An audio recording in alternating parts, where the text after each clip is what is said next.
Good morning. We'll call the meeting to order. We have an agenda before us. Does anybody have any additions or deletions? Alan? Two additions, Madam Chair. Under 3.1B, the Range Road 250, there is some correspondence that Township. Margaret handed out. Township, 250. Sorry, Township 250. And then under item 6.3, under closed session, if possible, a discussion on the sale of final site hosting, land matter under section 24 of the FOIP legislation. Thank you. We'll add those. Excuse me, I've got a budget question that I think should be in camera, so can I put it into 6.3? We'll make that 6.4. I just made the land matter 6.3. That's okay. 6.4 budget, under in camera. We also had an addition. We'll put it under 3.1C to ratify council attendance at, there's 3 resolutions, the Thorhill site, the GFL Calgary site, and the cannabis/GFL Wheatland County site.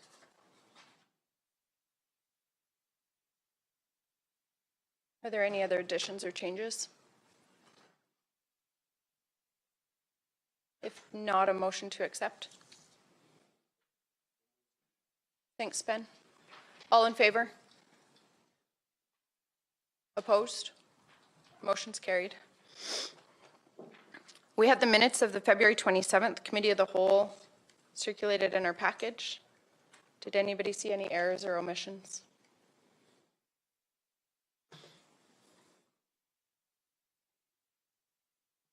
I'll move. Thank you, Tom. All in favor? Motion is carried. We had the minutes of the March 5th, 2019 regular council meeting circulated in our package. There's no questions. I'll move. Thanks, Jason. Any errors or omissions? All in favor? Motion is carried. We also had the minutes of the March 5th public hearing circulated. Did anybody see any errors or omissions? Thanks, Donna. All in favor? Motion is carried. We have several public hearings scheduled for 9 a.m. I'll move that the process for the Wheatland County Council meetings as it pertains to the scheduled public hearings will be as follows. Public hearings, first reading, then consideration for further readings of the bylaw for those public hearings that have been closed. I further move that the above process will take place with the absence of resolutions to go into and out of council before and after each public hearing. All in favor? Motion is carried. I'll call the first public hearing to order, please. Do any members of the public have an objection to any councillor sitting on council for the public hearing? Not seeing any. Megan, can you verify that the notice of the public hearing was circulated in accordance with the Municipal Government Act? It was, yes. Thank you. And are there any written submissions? There were none, no. Thank you. Good morning. Good morning. So the public hearing is for bylaw 2018-38 for the purpose of amending the land use bylaw number 2016-01 to update the industrial, general, and intensive industrial land use district specific use regulations and definitions regarding cannabis production facilities. So I'm going to pull up. Oh, good.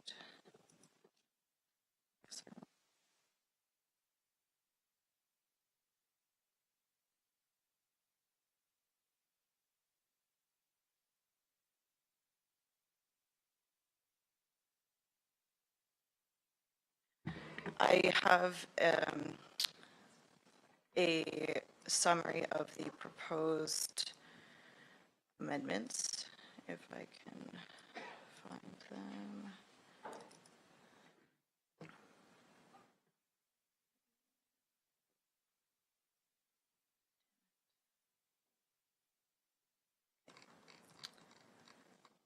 So the following definitions have had medical marijuana removed and replaced with cannabis. agricultural operation, agricultural processing major, agricultural processing minor, greenhouse private, greenhouse public, and retail establishment.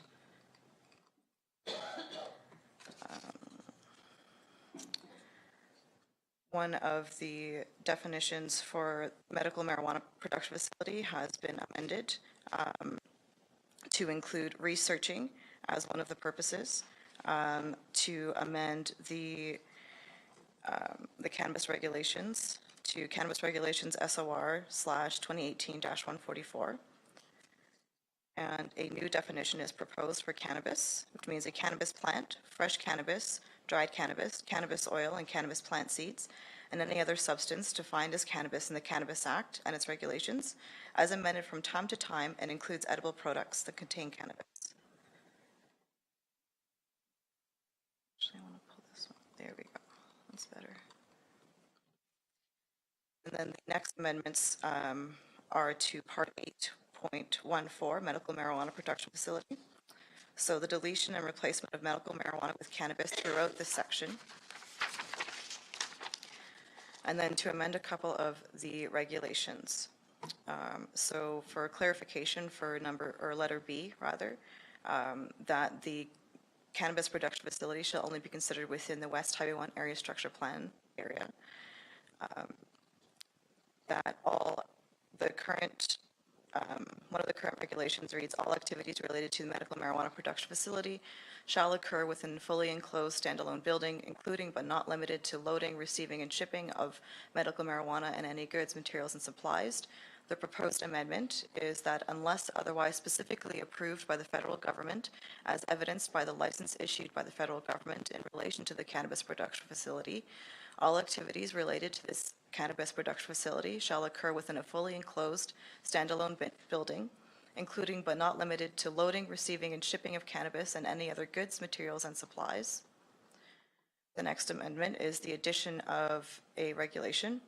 So cannabis production facilities shall not be located on a parcel of land that is adjacent to or within 500 meters of a parcel used for a school, childcare facility, day home, or similar use associated with carrying or congregation of children or minors.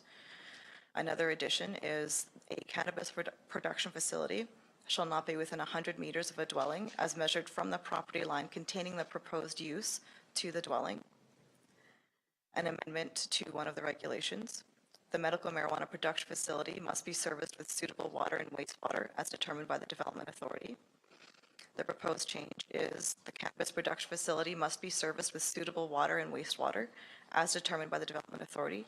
A commercial water well license may not be required may be required or a condition of development permit approval when municipal servicing is not available. The deletion of J, a medical marijuana facility, must include suitable landscaping and parking requirements as determined by the Development Authority. The addition of a waste management plan shall be submitted with an application for a development permit. The addition of where on-site illumination is required, all lighting shall be positioned in such a manner that lighting falling onto abutting properties is minimized and shall be in accordance with the dark sky consideration section of the land use bylaw. The addition of an environmental study, site assessment, wetland impact assessment, or biophysical impact assessment may be required at the discretion of the Development Authority if the proposed redesignation or development permit application is located within or adjacent to environmentally sensitive areas as per provincial regulations. The addition of a detailed description of the facility, including the proposed building structures, types of production or cultivation, distribution and shipping methods, etc., that will take place on the site shall be completed to the satisfaction of the Development Authority. The addition of a landscape and screening plan prepared by a qualified professional may be requested by the Development Authority. The addition of cannabis products must not be smoked, ingested, or otherwise consumed on the premises of a cannabis production facility.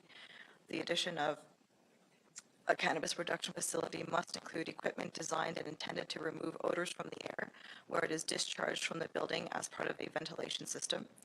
The deletion of a copy of the current license for medical marijuana production facility as issued by Health Canada shall be provided to the Development Authority prior to the operation of the facility.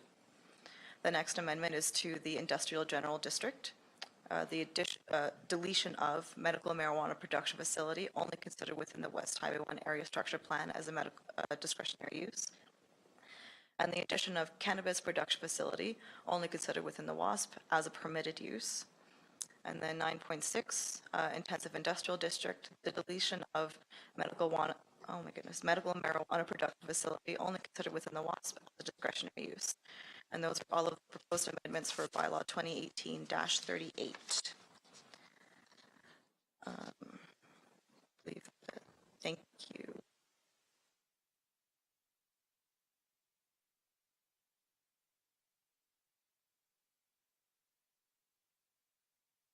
Are there any members of the public that wish to speak in support of the application?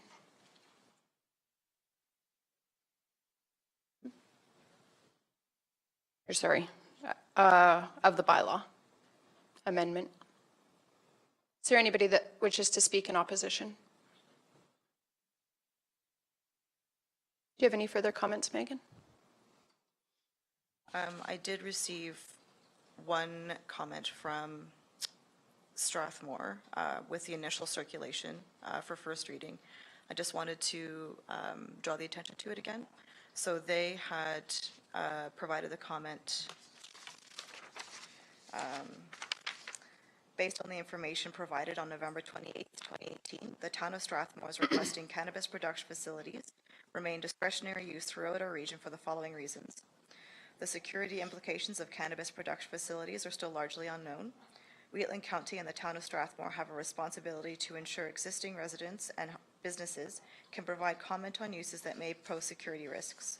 Maintaining the right to consider these facilities throughout discretionary approvals is key to ensuring safety remains top priority through our region. And the second comment was large-scale industrial uses located adjacent to major transportation corridors should contribute the collective beautification of our region. The general industrial parcels suitable for cannabis production facilities within the West Highway 1 area structure plan are primarily located adjacent to Highway number 1.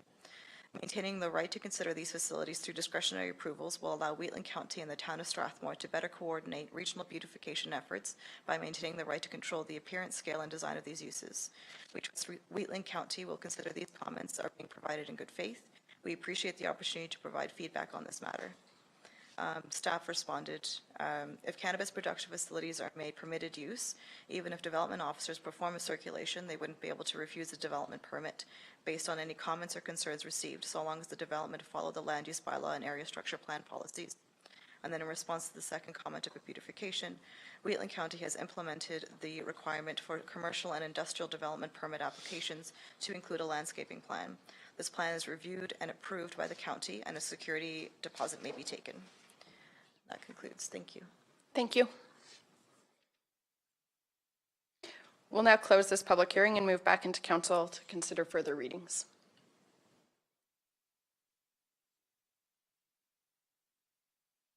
Council's wishes.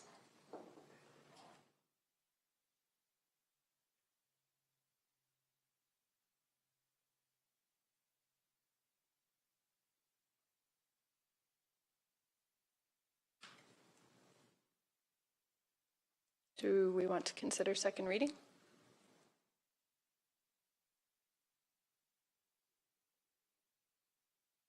I closed the public hearing.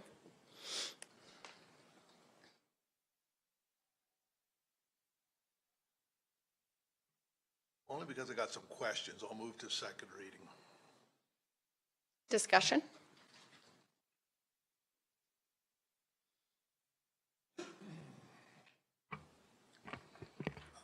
I'm unclear of this.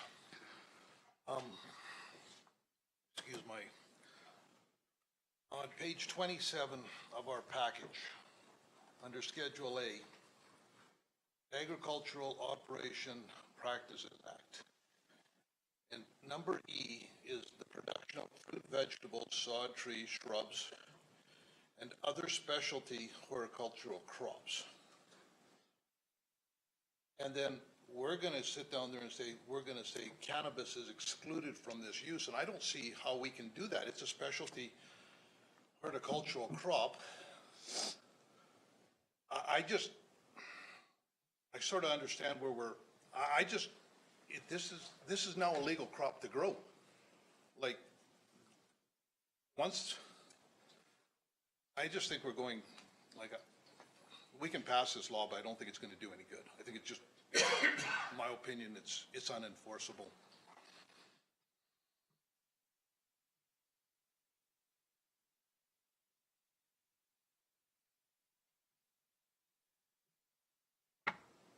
So with that, is there a legal opinion on that? Has anybody challenged that yet? Do we know? Because the regulations have, like this bylaw, we were working on it before the regulations really changed, and now they've kind of changed, so.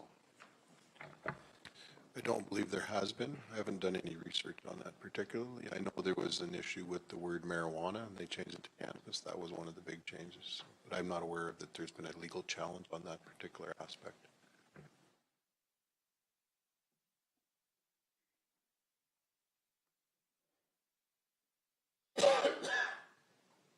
So to administration, when there is microprocessing, which is supposedly, I guess it's different than a cannabis production facility, like, what are the controls?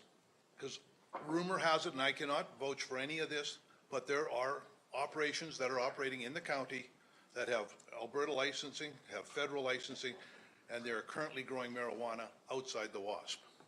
And the people that are doing this do not seem to be too terribly concerned about it because they have the licensing. So where does that fit into, and have we had any inquiries about that? So they cannot get a license from the federal government without getting a permit from the county first. So if they have a federal license, then they must afford some documents to do that.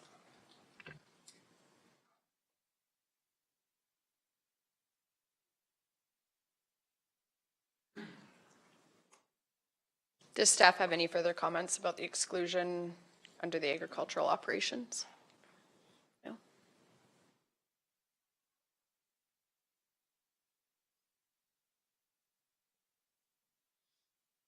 Any further discussion?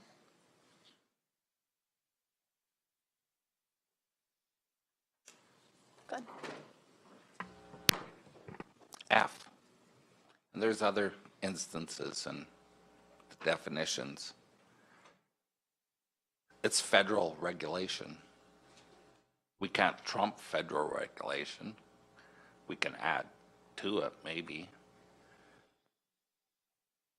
But basically that says if the feds agree to it, that's okay. Why is it in our bylaw? And the words may in the bylaw, there's another one I think, and I think, about may require a well. Me, that's, I don't know why it's in there. Must require a well, that's different, but may, and if it said must, then I would be against it. So I'm thinking it just makes for a lengthier document. It doesn't really mean anything to me. Just my comments is all it is.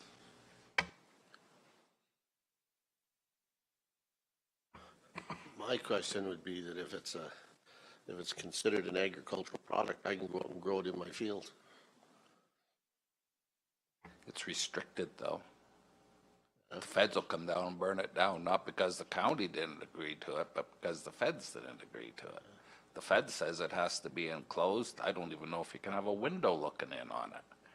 So those are the regulations the feds put on it. We can say grow it in your field all you want, but the feds will come along and burn it out. They're the ones that control it. Tom's question about restricting it to the Highway 1 area structure plan may be a little, we restricted the building to only be built there for security and stuff. But if the feds grant you a license, you know, I think right away they said we could restrict the building, but the growing of it is strictly, I believe, federal regulated.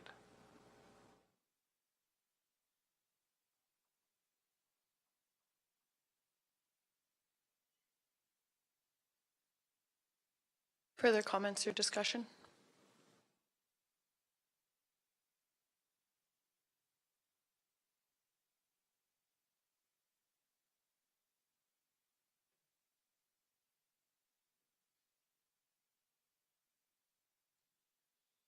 and this, I'm just sorting this through my mind here.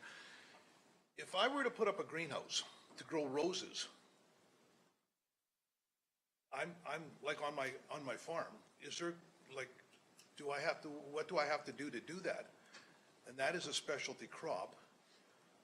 I mean, I see how well the federal government enforces everything else that they do, so, I'm just wondering, like, I just sort of think we're getting ourselves into a situation that it's, I mean, love or hate marijuana, it is now considered a legal crop. And I think I could probably make the argument that this is growing a small little marijuana, like putting up a marijuana greenhouse, would be absolutely no different in my mind than setting up a microbrewery on my place. And I don't believe the county's going to crack down on that, because as long as I do everything that's, like, I'm allowed to, it's, the selling part is, that's where it becomes sort of iffy. But if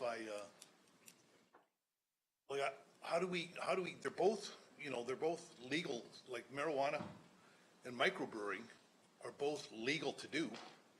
It's just the sale thereof, right? And I think if I want to microbrew and people want to come and bring their growlers and fill up in my brewery, I think I'm allowed to do that. And I don't think we get all bent out of shape, but because it's marijuana, we are all getting bent out of shape on this, and I just don't know if we need to be this restrictive. Like, it's going to happen no matter what we do. Are we forcing people to become criminals because we want them to become criminals? Can staff comment on the rationale for the definition of agricultural operation and the exclusion of cannabis, and what that was based on? It was based on the previous iteration of the bylaw. I didn't get a chance to read through the Agricultural Operation Practices Act, so I don't know if it's been amended to either include or exclude cannabis. What we can do is we can withhold third reading, and I can go and research and then come back and let council know with a bit more information on that. I think that's a sound decision. Yeah, well, before you guys make any more amendments to the bylaw, I just would like to see where council stands. It is, like Tom said, a legal crop to grow. We have a designated area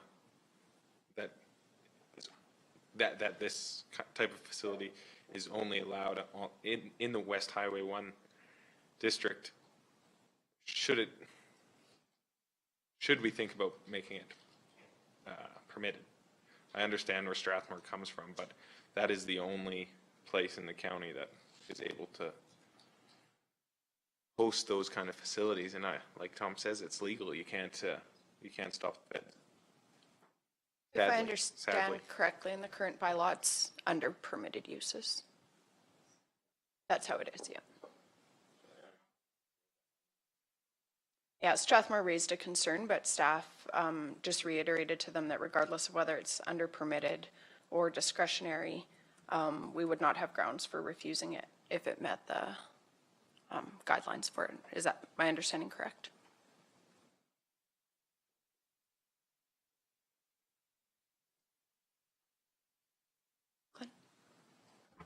It's a legal crop, but you can only, I believe, grow 4 plants. And I don't know what the restrictions are, if they have to be in your house or on your property. I've not looked into it, but I believe it's 4 plants. When you grow roses, there's no restrictions. They have to be inside, I'm pretty sure. But there's no restrictions for growing roses or anything else that I'm aware of. Marijuana is 4 plants. When the time comes, feds say, well, we can put that pivot there, a circle underneath marijuana, well then something will have to change from our end. But that's my previous point. When the feds have got so many restrictions on it, why are we reiterating what the feds, what's their role? When they relinquish that role, and if the council's still concerned, then we could try and put some restrictions on, but still, to this day, the restrictions are there because of the federal licensing, not because anybody in the county's all that bent out of shape over it, no. Not that I've heard anyway, because they're relying on the federal people to restrict it. To me, a lot of this is just words, just a filler on the paper, really, because it's the feds that hold control. The only thing that's of value to us is like you can't grow it. The production facility is excluded from agricultural, and the only place you can put it is in the West Highway 1 structure plan. Those are the only two things. And if that's the case, if you could even exclude the agricultural use if it's within the West Highway 1. But anything that goes, any development in the West Highway 1, we've always been rezoning it to the particular thing. We've not left anything in ag general when they come to develop it. So the two of them kind of go hand in hand when you look at it that way. Does that make sense? Staff have further comment? Through the chair, just a couple more comments. So this bylaw, 2018-38, is proposing to move cannabis production facilities from discretionary to permitted. So what that means is that it'll be the development officers who are the development authority for those development permits that come in. So long as those applications meet all of the regulations within the bylaw, they'll be able to approve or deny them. If there's any variances requested, I believe over 10% of like any distances, then it would come to MPC. And then just a comment on the fact that it's in the industrial area. It's how the cannabis is being grown. Because it's in these huge buildings with the security requirements and all the other stuff, we're putting it in the industrial zone. It's better suited there because, I mean, really it is like the looks of it, right, and the security. And that's the primary reason why it's an industrial over ag. And it's secluded to the WASP because it is our industrial area in the county. Thank you. Are there any further questions or discussion? I'm just curious if there is ways to avoid the problems they have in Vulcan County. They have a very large cannabis facility going up. Is there a way to look at the size of production that each facility is going to produce? Because, I mean, when you have a 6 million square foot production facility going up, like in Vulcan, I think that's a totally different ballgame than what we have right now. I'm just curious because totally different effects on the neighborhood as well. How big is the one that we have? About, Mr. Contractor? Yeah, so when you have a 12,000 square foot facility compared to a 6 million square foot facility, those are two very different buildings. So I'm just curious if there's any ways we can manage that. Please. So we get phone calls weekly for larger facilities, probably 10 times that size. So that's the balance, is where do you put those larger facilities? And one of the larger issues that we have is water use. They're huge users of water. Are they trucking it in? Are they using wells? How is that going to be managed? So are we putting them in other parts of the county, or are we going to put them exclusively in one area? So those are all things that need to be considered. And you're right. How is that going to be managed? I agree with you, Jason. Could it be a ton? Oh, sorry, Glenn. Go ahead. Go ahead. I think one way we can manage it by council's moving it to discretionary instead of permitted. At least they're coming in here. And you have to discuss it in here, the merits.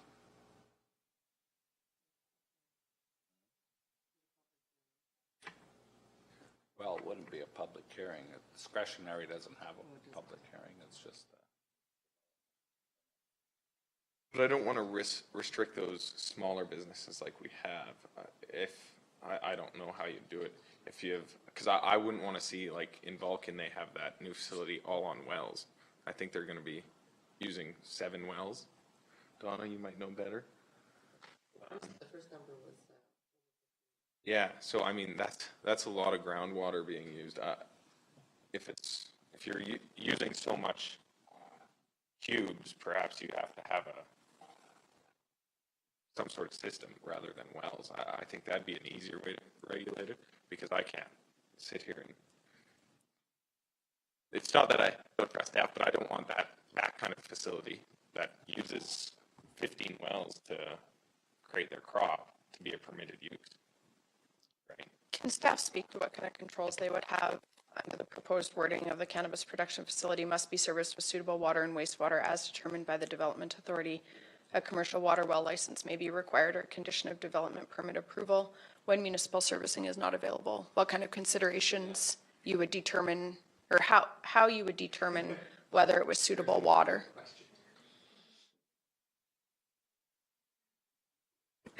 No, we don't have an answer to that. But that's the thing, I mean. So if you're thinking down the road that way, then you can put in there that you want pipe services to this, whatever facility it is. Yeah. And that restricts where, you know, if there's no services there, then they have to chip in for it, and or we have to develop it with them. And it might help the area as well in other matters, that for council to decide that. I'd be curious on the legal opinion of that, because that would be essentially not allowing cannabis production facilities in the county if we said all of them require pipe service, which my understanding was we didn't have the legal liberty to exclude that development in our municipality.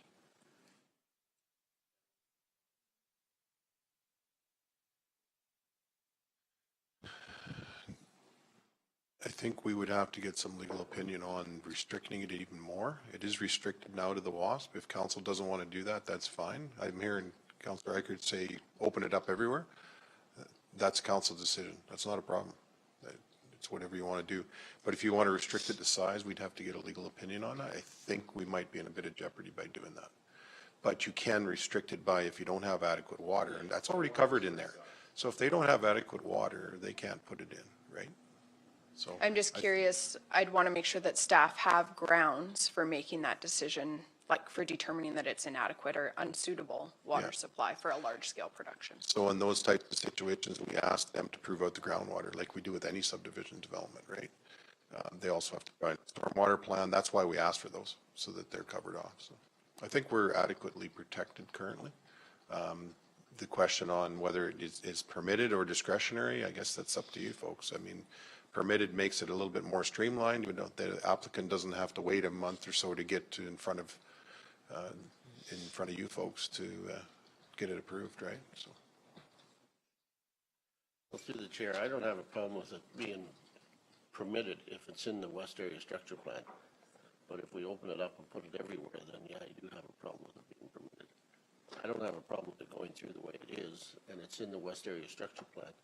And if there's something comes out of it, this is a moving target anyways. If somebody comes in and wants to appeal the land use bylaw, that's their position. They can do that.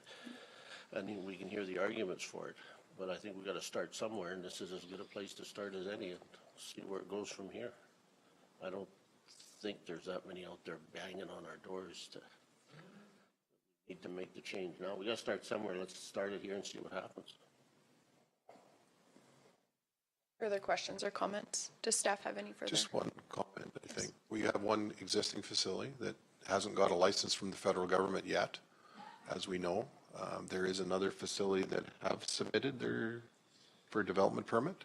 That's 72,000 square feet, I believe, or thereabouts. Yeah. So it's a bit bigger than the other one. It's in the WASP, but that's the only two that have submitted. There's lots of interest. It's like a used car dealership. There's lots of interest, but the actual people that are putting forward the money, as you saw, there's a huge investment to do that business.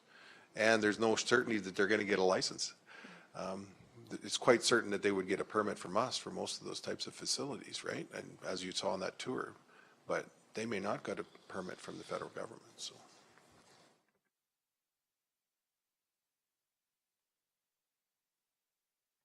So it's under my understanding that they have to get a license from the government to use the water. All their wells will have to be licensed. So that'll be regulated through the government, right? Like environment would put a stop on if it was Alberta Environment regulates all water all wells in water. Alberta, yes. Okay.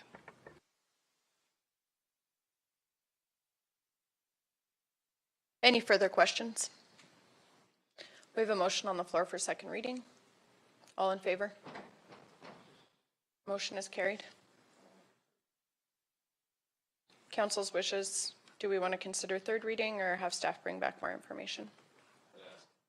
I'd ask staff to bring back more information. Sure, I'd like to know what information you need. Just the process on making the decisions on the water. I'd like a streamlined process on deciding how you make your decisions, if it's too big or how sustainable their plan is. So currently, we ask for an engineer's report to prove out the water on all subdivisions. So that's straight across the board. That's fairly common throughout Alberta to ask for that.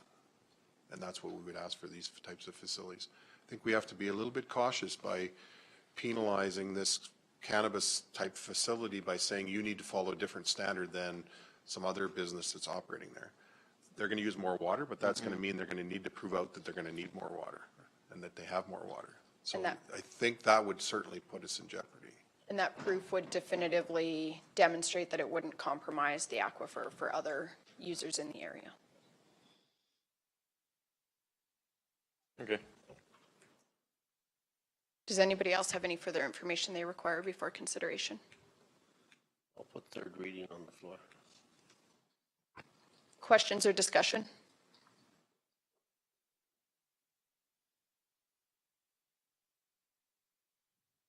I'll call the question. All in favor of third reading? Opposed? Were you opposed? Okay. Motion is carried. Thank you. I'll now call to order the public hearing for bylaw 2018-36 amendment.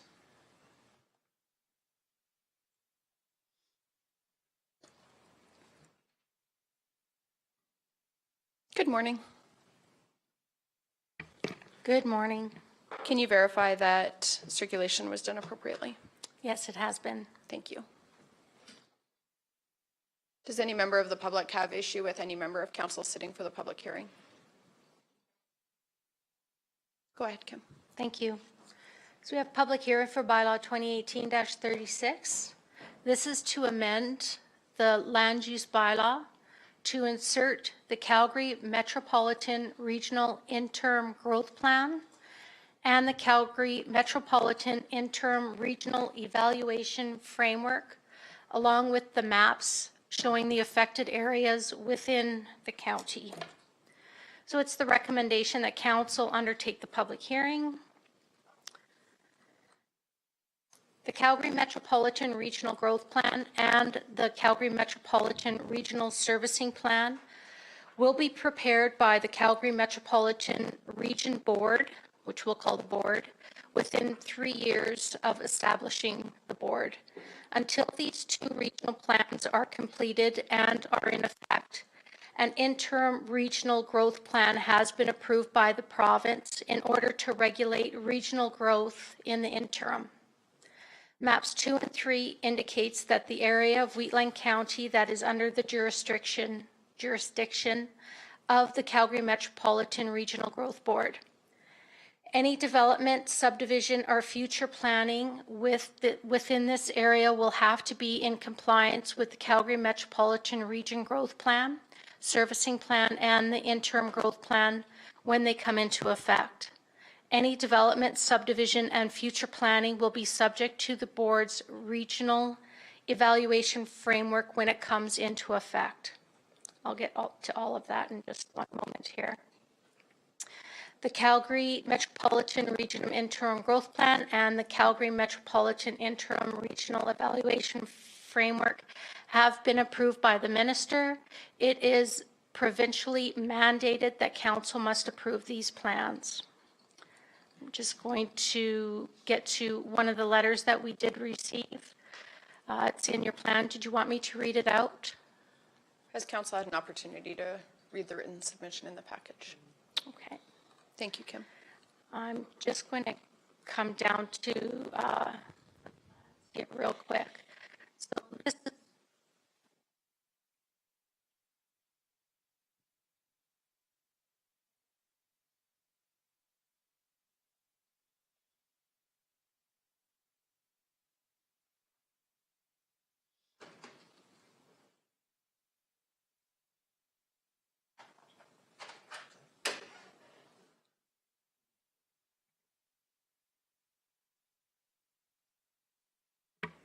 Megan took all the juice. This is one of the maps that shows the Calgary Metropolitan Regional Board members. You'll see it encompasses all of Rocky View County, all of Calgary, all of the municipal district of Foothills, High River, Okotoks, Chestermere, Airdrie, Cochrane, Strathmore, and a very small portion of Wheatland County, which is basically Strathmore West, but it does include the Eagle Lake section. See if I have a better map here for our audience. This yellow section right in here is the portion of Wheatland County. These are the quarter sections that are affected. This is a highlighted area, this blue section here. Within our development permits, we are including this map now to show people if you are included in the area. So currently, the board is working on the plans that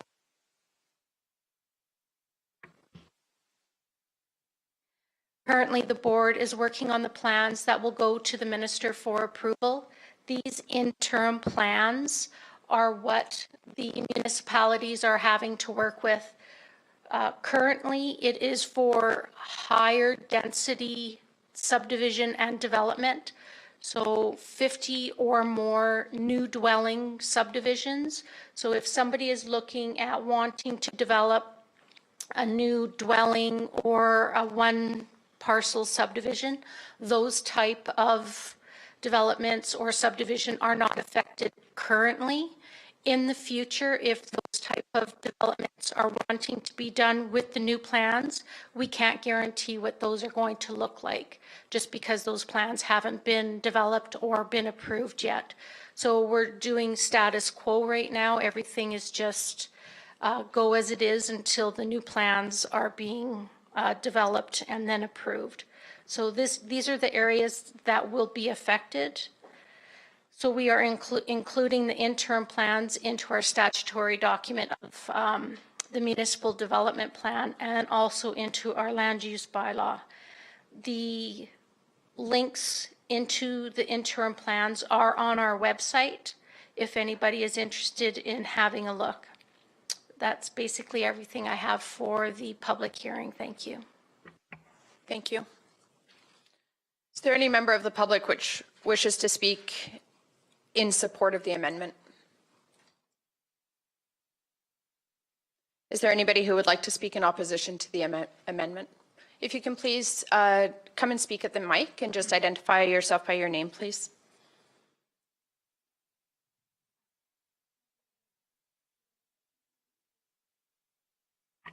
Hello, Good my morning. name's Danny Thiessen. Good morning. I don't know whether I'm not saying anything for or against. I'm just wondering if the county is protecting the area structure plans that are already in place inside of that corridor. Because there's several ASPs that are inside that corridor that need to be protected. Otherwise, they were just a waste of time and waste of effort by whoever put them in place. And they're quite expensive. They're, in the hundreds of thousands of dollars to get these in place. And I'm just wondering if they are being protected by the county in this corridor. Yes, so for clarification, any existing ASPs will stay just as they are. So they'd be Any grandfathered. amendments to those would need to go to the CMRB. But they are, anything that's done historically continues on. so they're grandfathered? Absolutely. Okay, so that's all I wonder. Thank you. Is there anybody else who wishes to speak? Please. Just take the mic and identify yourself, please. Sorry.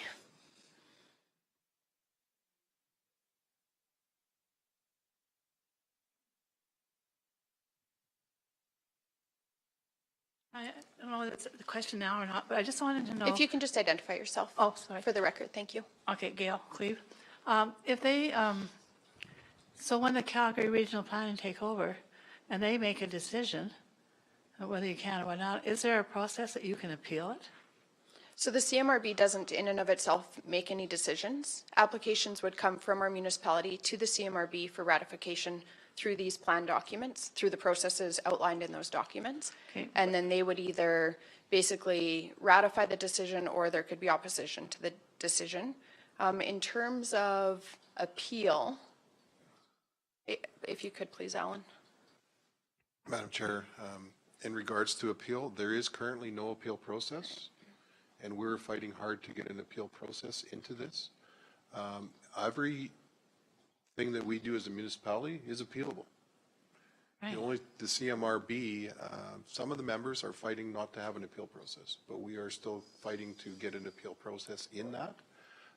There is an opportunity to make a reapplication, which we don't feel is adequate. We feel that there's other mechanisms that are currently available, such as Section 690 under the Municipal Government Act, that at this point, some of the members of the CMRB have said, no, they're not going to consider those. So that hasn't been totally decided yet, but at this point, there is no appeal mechanism. So my understanding is that City of Calgary Council has authority to veto anything that happens.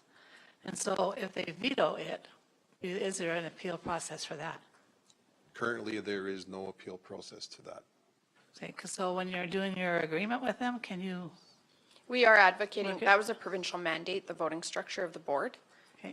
We are undertaking advocacy efforts regarding the voting structure, but at this point, that is provincially mandated, so it's outside of it wasn't even a board decision, it was provincially mandated. Is my Okay. understanding, correct me if I'm wrong? So you'd have to start there then. Yes, so it is a good point even for the public, if you're advocating, even with provincial candidates right now during the election, it's a question that I'm asking our candidates, is are they aware of the voting structure, what are their thoughts on it, that type of thing, and it's a good advocacy point for ratepayers as well. Because my concern is that we have a city council making decisions that know nothing about agriculture. Yes. Absolutely nothing. And that's been Wheatland County's position from the very beginning. I know you were at our annual general meeting and saw the outline of kind of the documentation of correspondence that the counties had regarding this plan. And the county has been fighting to be outside of the plan, questioned the validity of our inclusion in it. But regardless of that, we have been mandated to be included. So at this point, we're just trying to advocate in any ways that we can for it to be kind of That's least what I want you harmful to to go our after, is ratepayers. the ideal that we cannot appeal. Right. Right. And it's certainly a point of contention among the board. Okay, thank you. Thank you. Maybe I can't. Oh, there, Can I just make a further comment? please. The council, the previous council and this council, but particularly the previous council when this all came in place 2 years ago, fought hard to try to get Wheatland County out of the CMRB. Originally, the boundary of the CMRB, can you go back to the map, Kim, please? Currently, we've got a small section of Wheatland County that's in the CMRB. Previously, it was, don't go back up the other way. Yeah.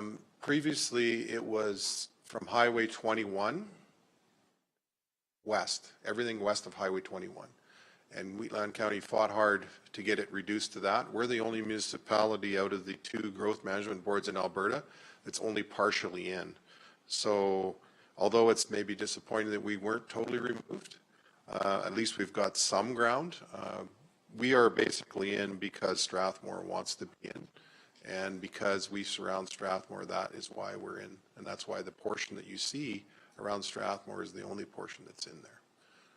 I don't know if Glenn, if you wanted to say anything else, because Glenn was around the same table I was at, and we fought hard. And I think council did really good to reduce the area to less than a tenth of what originally was planned, so. I think the only thing, I agree with everything Ellen said. I think the only thing he didn't mention was the minister of the day was sympathetic to our pleas. Not everyone up at Edmonton was sympathetic to us, that's for sure. Thank you for those clarifications. Are there any further comments from the audience? Does staff have final comments? Thank you. With that, I'll close the public hearing for bylaw 2018-36. Council's wishes for further readings.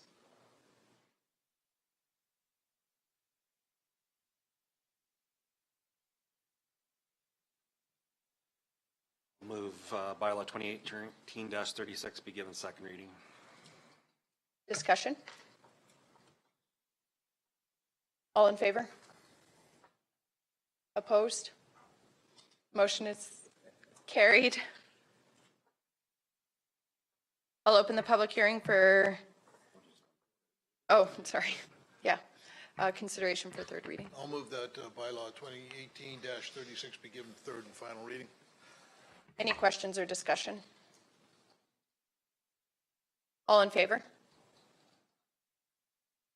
Opposed? Motion's carried. Now I will open the public hearing for bylaw 2018-40. Madam Chair, before you do that, could I encourage the members of the public to talk to their prospective Yes. MLA candidates in this election to make sure that this is on their radar, and perhaps it can be changed if there is a change in Edmonton. Thank you. Good morning. Good morning. So we have public hearing for bylaw 2018-40, and this is to amend our municipal development plan to insert the Calgary Metropolitan Regional Interim Growth Plan and the Calgary Metropolitan Interim Regional Evaluation Framework. So the same process as implementing these two documents into the land use bylaw, we also have to insert them into our municipal development plan. So the exact same documents into a statutory plan of our municipal development plan. So the exact same documents, the same mapping, not much more to say, the same letter that was received by circulation process. And that's everything. Thank you. Thank you. Does any member of the public wish to speak in support of the amendment? Anybody in opposition? Does staff have any final comments? With that, I'll close the public hearing for the amendment to bylaw 2018-40. Council's wishes for further readings. I'll move that bylaw 2018-40 be given second reading. Any questions or discussion? Glenn? I just want to make it perfectly clear, I'm not in favor of these bylaws. I also want to make it perfectly clear we have no choice but to pass these bylaws. We're mandated to accept them as what they are. I just want everyone here to know that is the choice we're given. We have to do it. Excellent clarification. Any further comments? All in favor? Motion is carried. Consideration for third reading. I move that bylaw 2018-40 be given third and final reading. Any questions or discussion? All in favor? Motion is carried. I'll now open the public hearing for bylaw 2019-09.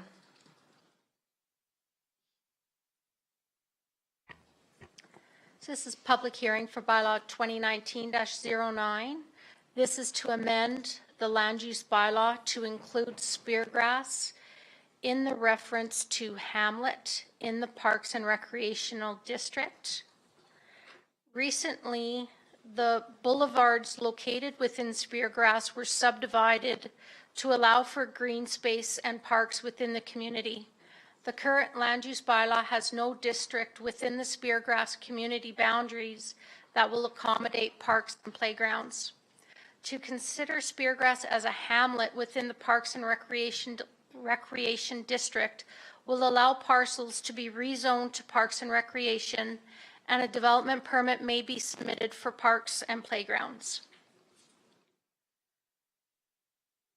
The Municipal Development Plan, Section 361, under Residential Development Objectives, clearly states that parks and recreation are important for our communities. Section 9.8, under Parks and Recreational District, recognizing the community of Speargrass as a hamlet within the Parks and Recreational District will allow the community access to parks when applying for a development permit application. I'll just get to this section here, which allows, see what else I've got here. This is what I'm looking for, the bylaw. So under other development regulation, we'll add number E or letter E, for the purpose of the Parks and Rec District only. Any reference to hamlet shall include the community of Speargrass. And that's everything I have. Thank you. Thank you. Does any member of the public wish to speak in support of the amendment?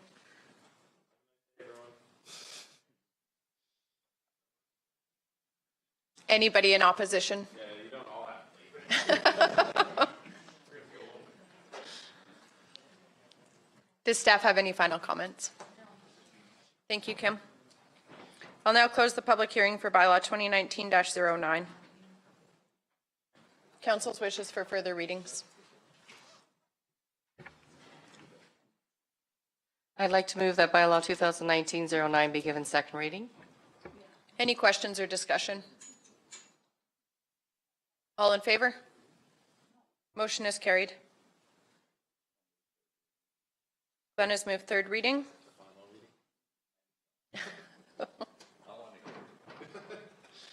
Any questions or discussion? All in favor? Motion is carried. I'll now hear first reading for bylaw 2017-40.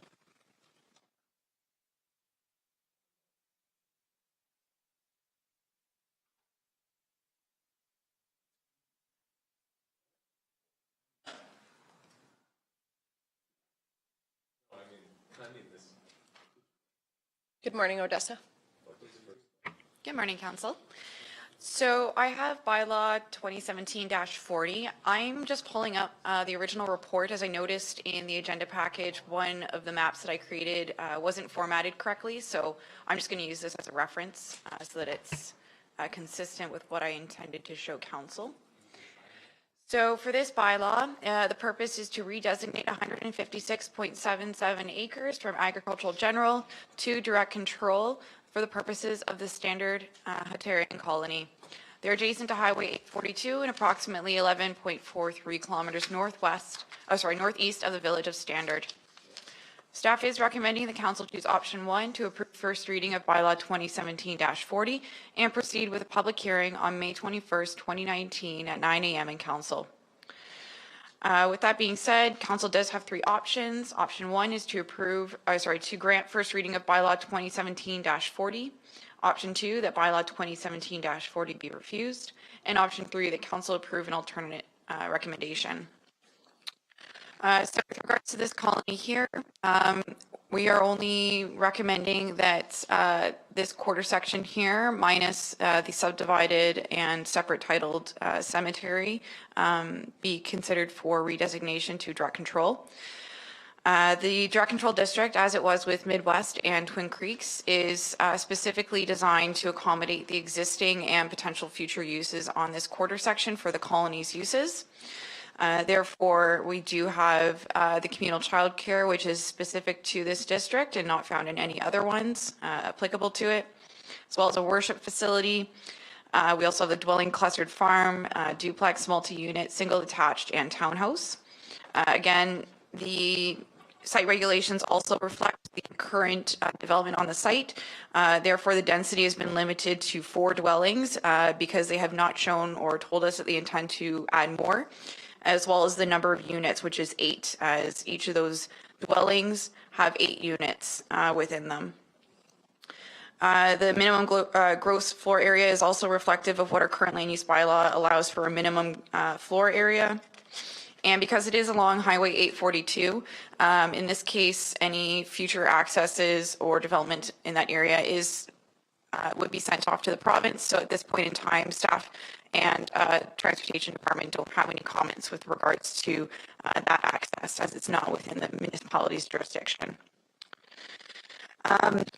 Again, as kind of like the Midwest Colony, the cemetery is separate and titled and redesignated separately from it. So it is not part of one of the uses in the direct control district. It is separated out, so it's not part of that 156 plus or minus acres. Yep, no, that's fine. No, I'm just making some comments here. Don't worry, I'm not going to take up too much time. With that being said, that is all from me, but I did want to just show the map in here. Oh, again, it's kind of, there we go. So I did just create a map just showing what each of the functions are for each of these buildings, just for clarity as to what is currently on the property. There is no industrial or commercial functions. It's strictly agriculture with some dwellings and communal buildings and institutional uses such as the worship facility, the schools and the community, or sorry, in the kitchen. And then they also do have a couple of utility buildings there as well. These are all currently permitted under their land file and previous approvals from Wheatland County. So as I mentioned, I'm just going to go back here. And I also did not receive any comments during circulation. Alberta Transportation just requested that the final direct control district be sent to them once it is approved for their records because they are identified. Yeah, don't worry. And here are just the options here for council as well. Thank you. Thank you, Odessa. I'll move first reading. Questions or discussion? I have a question. 842 is the road that you've been fighting for a while to get upgraded. With this higher density area there, I wonder if that gives us a leg up on it. Provincial. It's a provincial, but some pressure on them some way, any way we can. Yeah, it's that road's gravel at the moment. It is a pretty bad road driving to that. Curious, Odessa, I got the answer from Alan, but what happens if we don't what were to happen to the colony if we don't pass this? Through the chair, so if this weren't to be passed, I would say if they were to come in for any future requests, either increasing the number of dwellings on the site or if they wanted to add any structures that are not currently permitted under the agricultural general district, they wouldn't be able to. So, I mean, currently right now, because it's an existing colony, many of these have already been permitted and they are approved in previous land use bylaws, et cetera. It's just future uses would be very difficult for us, and they would be quite restricted with regards to any future development, whether that's agricultural or for their communal uses.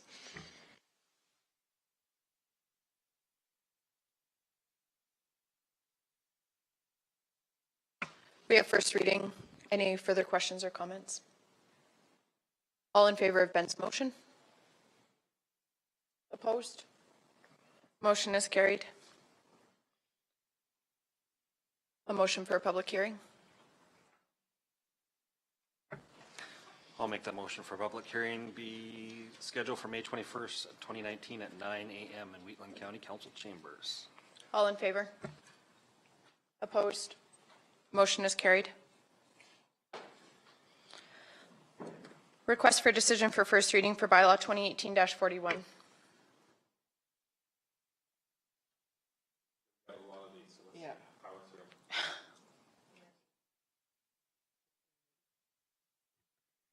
Good morning. Good morning.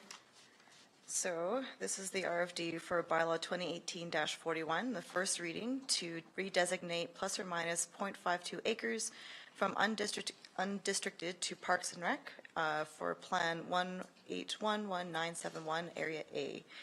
The location is within the community of Speargrass, the boulevard within Speargrass Crescent, adjacent to Speargrass Boulevard.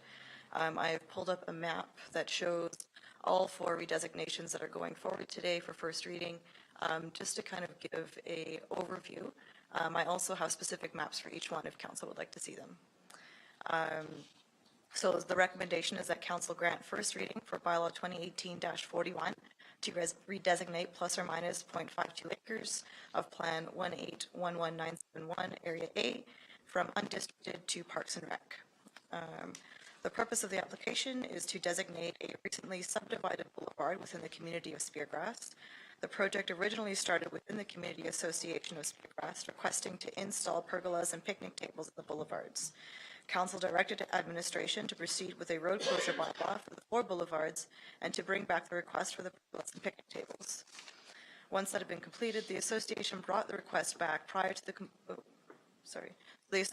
association brought the request back prior to completion of the road closure bylaw in order to have the pergolas installed in time for the Canada Day celebrations. The request was granted, and pergolas and benches are still on the boulevards. Road closures were completed in late 2018. As such, the parcels are currently undesignated. The association would like to install fire pits, play equipment, ice services, more picnic tables, and to keep some of the green space for parks. The district best suited for these uses is the Parks and Rec. However, as Speargrass isn't officially designated a hamlet, the minimum setbacks in the Parks and Rec district make it impossible to construct anything on these parcels without going to MPC for variance. Earlier today, staff brought forward bylaw 2019-09 to include Speargrass in the definition of hamlet for the Parks and Rec district to address this issue, and it received 3rd reading. So the setback distances that are within hamlets now apply to Speargrass. So this first bylaw here is for this larger boulevard. Council has 3 options on the table: to give first reading, to refuse first reading, or to approve an alternate recommendation. That includes my presentation. Thank you. Thank you. Council's wishes. I move that bylaw 2018-41 be given first reading. Questions or discussion? All in favor? Motion is carried. I move that public hearing for bylaw 2018-41 be scheduled for May 7th, 2019, commence at 9 o'clock at the council chambers.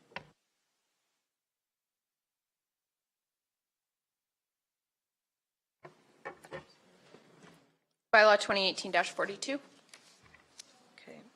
So bylaw 2018-42 is to redesignate 0.07 acres from undistricted to Parks and Rec, Plan 1811971, Area B, within the community of Speargrass, the boulevard within Speargrass Crescent, adjacent to Speargrass Boulevard. You can see it right here. The recommendation is that council grant first reading to bylaw 2018-42 to redesignate plus or minus 0.07 acres of Plan 1811971, Area B, from undistricted to Parks and Rec. Council, of course, has 3 options: to grant first reading, to refuse it, or to approve an alternate recommendation. Thank you. Thank you. I'll grant first reading of bylaw 2018-42. Questions or discussion? All in favor? Motion is carried.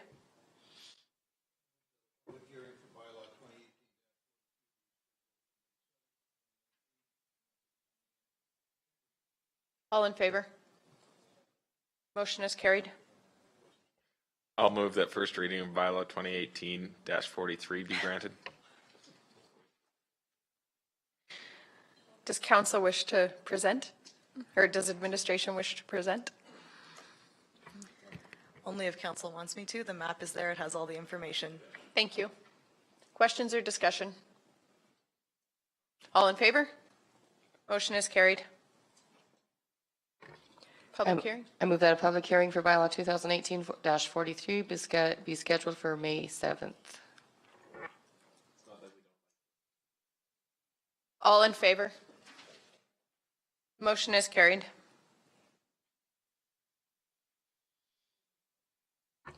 I move that bylaw 2018-44 be given first reading. Questions or discussion? All in favor? Motion is carried. Public hearing? I'll move that public hearing for bylaw 2018-44 be scheduled for May 7th to commence at 9 a.m. Council chambers. All in favor? Motion is carried. Request for decision for bylaw 2019-03.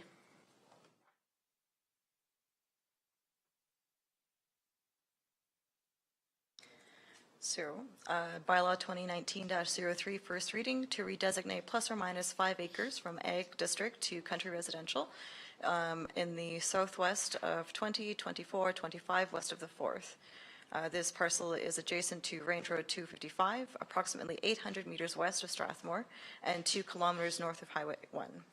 So the recommendation is that council grant first reading to bylaw 2019-03 to redesignate plus or minus 5 acres of the southwest 2024-25 west of the 4th from agricultural general district to country residential. So the purpose of this application is to redesignate a portion of the parcel from agricultural general to district to country residential in order to facilitate the future subdivision application. If council grants the redesignation, the applicant will submit a subdivision application for a 5-acre parcel. The portion the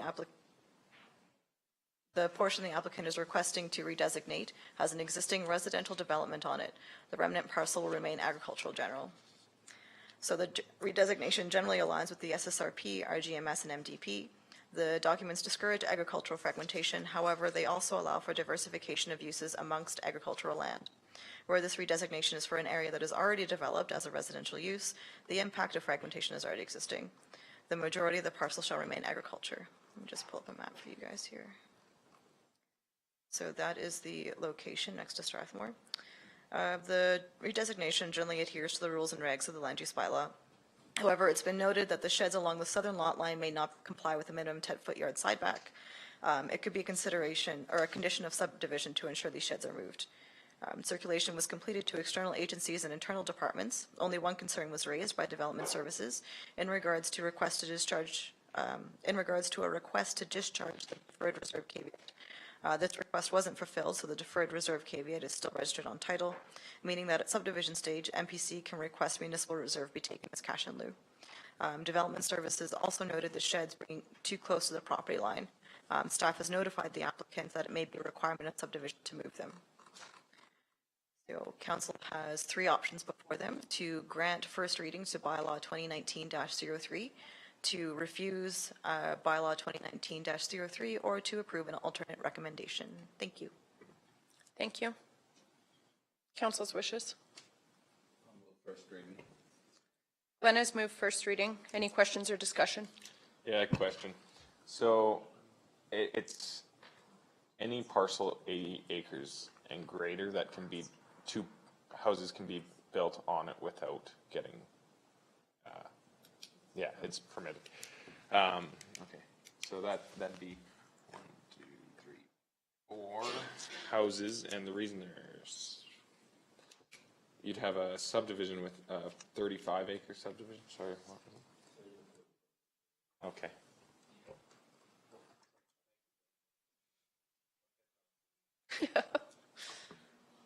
Any further? Sorry, Yes, one Megan. note. I mistyped the public hearing date. It's not March 21st. It should be May 7th.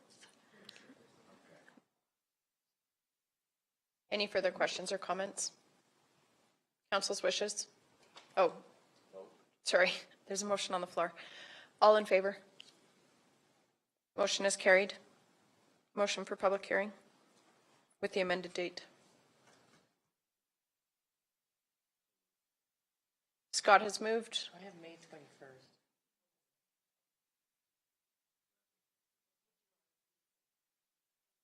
Leave it at May 21st. Donna? Nope. Oh, sorry, Scott. Sorry. All in favor of Scott's motion? Opposed? Motion is carried. Nope, I missed it, sorry.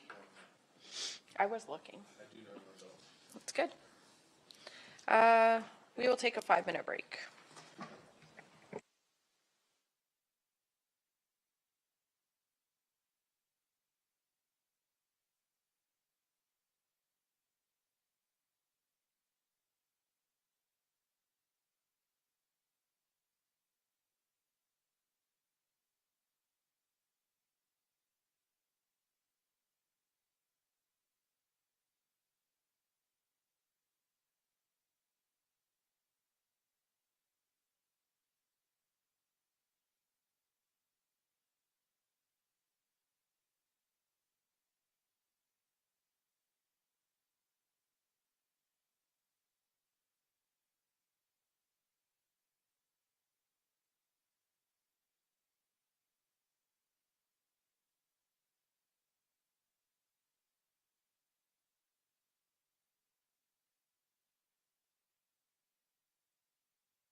We're going to call the meeting back to order. We will start 3.1A, scheduling of planning and priority session and the municipal elected officials course. Thank you, Madam Chair. We would like to ask if council would make a motion to schedule a planning and priorities meeting on April 30th. And the morning would be a planning and priority session, and the afternoon would be the municipal elected officials emergency management course that we've been trying to make arrangements for. How does that look for council's calendars? Works for me so far. I'll move it. Thanks, Ben. All in favor? Approved. Motion is carried, sorry. We had an addition to the agenda under 3.1B, the distributed correspondence regarding Township Road 250. Madam Chair, I just brought that for council's information. Most of that feedback we received yesterday. This morning, I believe we received the second piece of correspondence from, I think it was from three adult residents on Township Road 250. And I know the council will be discussing that on Thursday at the planning and priorities as well. So. Right. So the information has been circulated. The original motion did have us discussing this at planning and priorities on Thursday, April 4th. So if we can just have a motion to accept the information as circulated. Donna has moved. All in favor? Motion is carried. I saw. I caught it. Yep. You bet. The other addition under 3.1C, we'll need 3 resolutions. The first is a request for council's consideration of approving attendance at a Thorhill landfill tour and including an overnight stay. Somebody wants to make that motion? I'll make that motion. Any questions or discussion? I'm curious why we're going to visit other landfill sites. Like, we're not building a landfill site. It wasn't discussed in council, I believe, so. my reasoning for it is because I've learned a lot because we've got that Remedex deal in Hazar, and there seems to be more that meets the eye than what's there. And I'll tell you what, I learned an awful lot just on the different classes of landfills and all that kind of stuff. So for me, it was, I mean, it was eye-opening in the fact that it was, I understand we're not, but we are actually having a landfill because they're sort of all the same thing. And MSW is all the same now, it seems. So very, very enlightening. I'm thinking, not all council went, but these different classes and stuff could have been information we could ask staff for to get for us, all the different things. I'm just thinking there would have been a wiser use of council money, municipal money, to go through staff first, get educated, and then maybe go visit a site. My opinion. Thanks, Glenn. Any other questions or comments?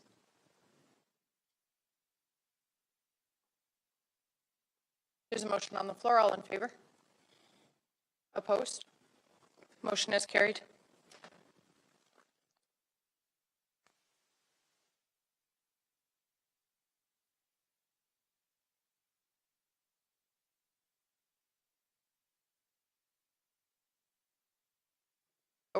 A second resolution for consideration for council attendance at the GFL Calgary site tour on, we're going to do two resolutions. This one was for the March 14th. It did, yeah. I'll keep it here though. Any questions or discussion? All in favor? Oh, nobody moved. Could we have a motion? Sorry. Thank you, Margaret. I'll make the motion, and that's mileage, right? Mileage and Yeah. attendance. Yeah. I'll make the motion. Any questions or discussion?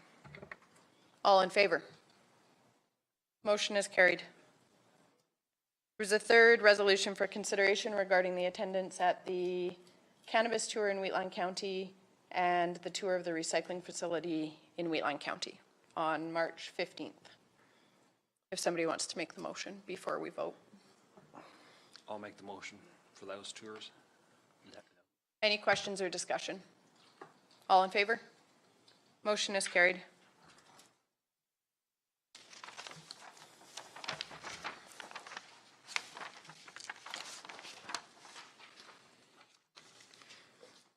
My report was included in the package that was circulated.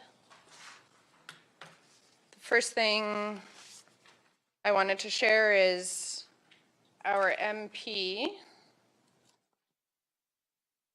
Martin Shields, has presented this recognition. He was pleased to offer his warmest congratulations on the grand opening of the new Strathmore Motor Products Sports Centre. He apologized for not presenting it at the grand opening, but he just wanted to pass on his congratulations and encouragement in the partnership that brought that facility to fruition. As well, just highlight a couple of things in my report. We did have a regional meeting of all the parties involved in the proposed CSMI initiative. That's the Cooperative Store Management Initiative.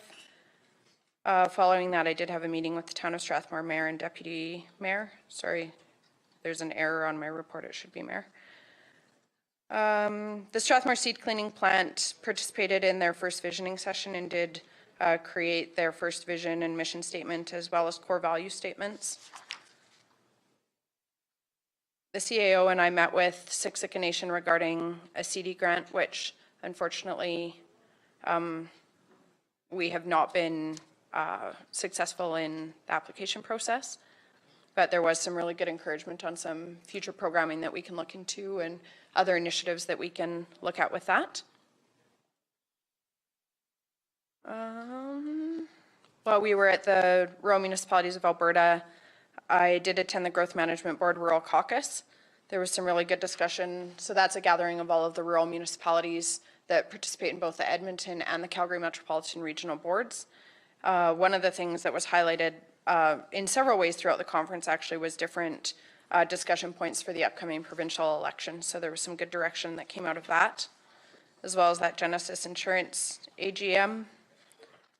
The Reeves and Mayor's Liaison Committee meeting, there was some good discussions there. One of the things I did put in my notes that I think is good to be aware of is there was discussion regarding an emerging resolution regarding the daily inspections for the fire trucks in volunteer departments and the challenges that that creates for the volunteers. And a couple of municipalities expressed that they were able to apply for successfully to have exemptions for that based on Section 10, Clause 6 of the Traffic Safety Act. And so I thought that was interesting to note, and it might be good information to pass along to our rural fire departments. Sorry? And ours as well. Yeah, absolutely. Yeah. So Alan, if you can pass that along, or if somebody in staff can do that. There was also quite diverse discussion around the Target 1 goals that the province of Alberta has committed to and the impact on municipalities by that decision.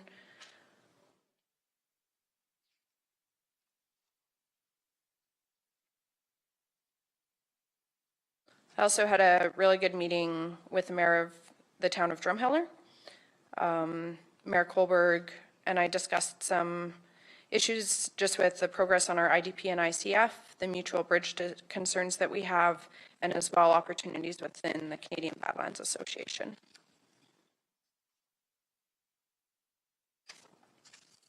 I did a fairly extensive report on the CMRB meeting. There was good discussion there.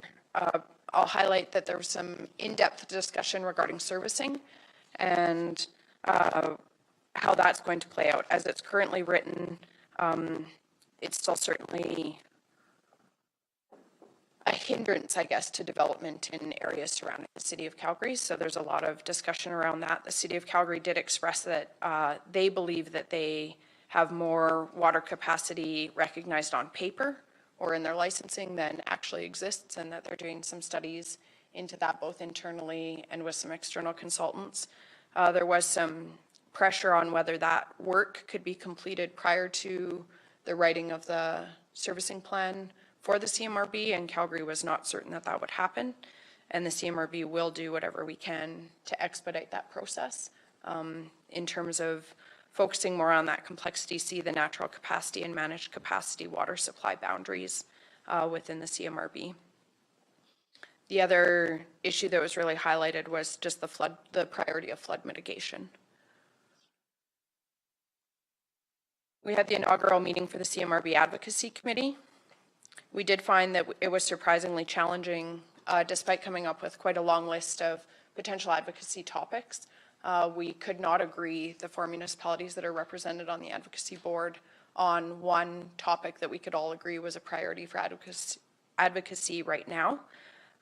We did agree that the upcoming election is a priority, so the focus is going to be on kind of after the election, gathering the caucus surrounding the Calgary area and briefing them on the issues in the CMRB region.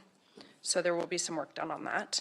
As well, I'm hoping at a future council meeting we can discuss our priority advocacy issues, and I can take that forward. Each of the 10 municipalities will be bringing forward their advocacy points in the hopes that we can prioritize some to work on as a committee.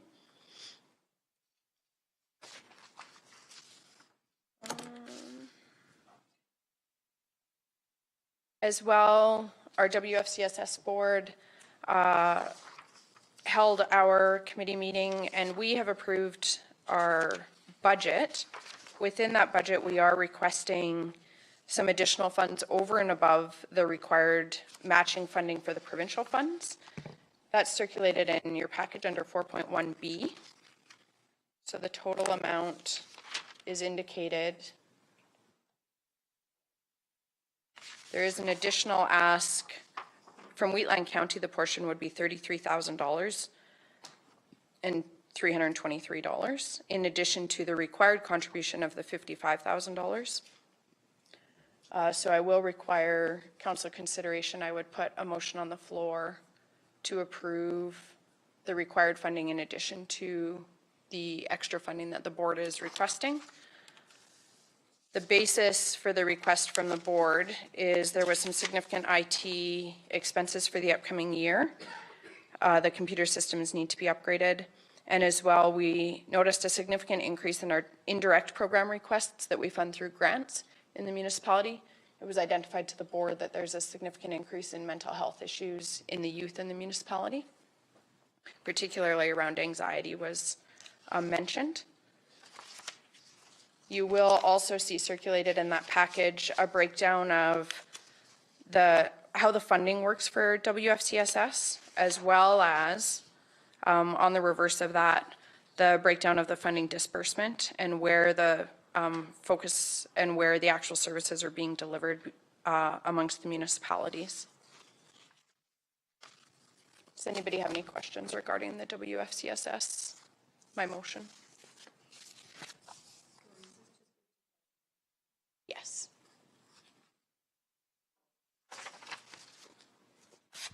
All in favor? Opposed? Motion is carried.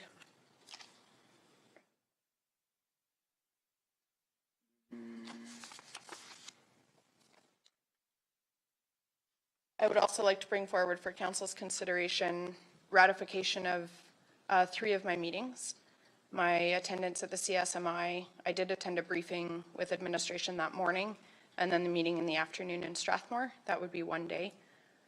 If council would consider ratifying a half-day attendance at the economic development meeting with Siksika Nation regarding the CD grant, and a half-day for March 21st regarding my meeting with the mayor of the town of Drumheller. I'll move to ratify. Questions or discussion?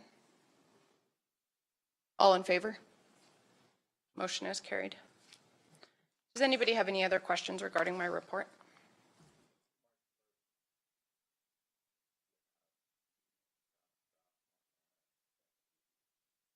Yeah, sorry, I noted that should be deputy mayor. Okay, deputy mayor. Yeah. I would ask in the future if you're meeting with the mayor and deputy mayor, maybe the deputy reeve could be included too. Absolutely, and I should speak to that. That was a meeting that was requested at the CSMI meeting earlier that afternoon, and so I wasn't actually aware it was going to happen until we were there.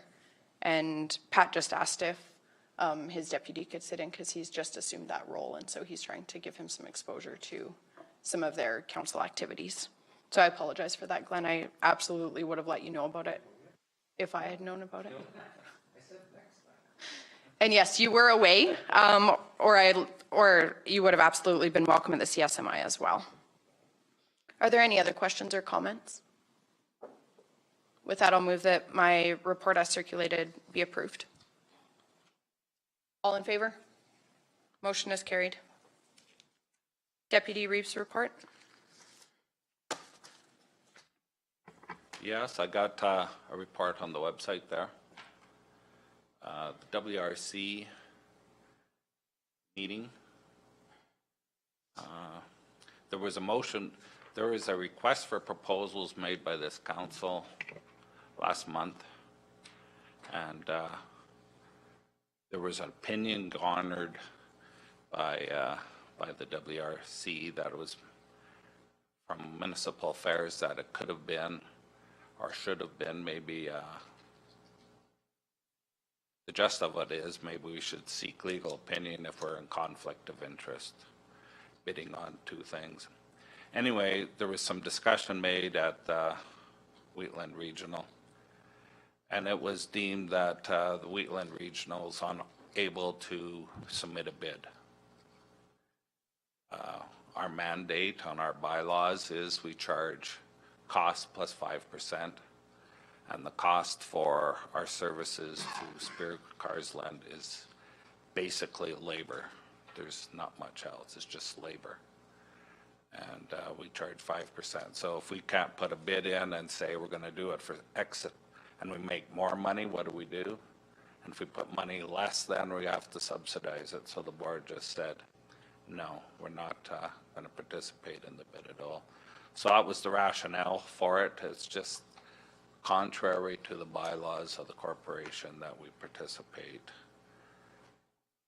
It would have been different if we're participating, in my opinion, for a municipality that is not part of the corporation.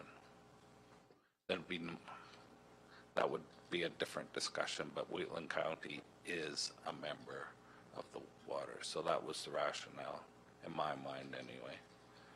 And yeah, everything else is there. Any questions, I'd be glad to answer. And I'll move my report. All in favor? Motion is carried. And just a note, we will be discussing the legal opinion on that in camera under 6.2.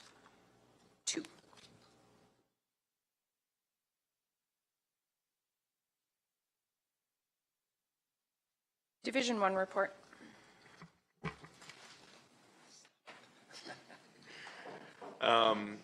Yeah, I handed this in prior to realizing that we should have added Thorhill on there. So that was on the 17th, I believe. And other than that, it was I missed the GFL tours and the lettuce tour because we were getting ready for calving. And other than that, I would just like to say the March 25th intercouncil meeting with Town of Strathmore was, I thought, very productive.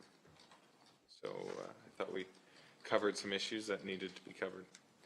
Other than that, I will move my report as presented. All in favor? Motion is carried. Division 3. Yeah,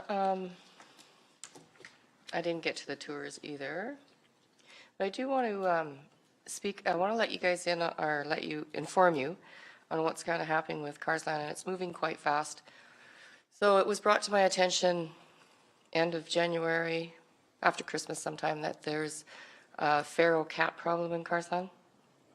So we made some posters, we got together, had a community meeting. 15 to, the meetings have held on the average 15 or a little bit more people.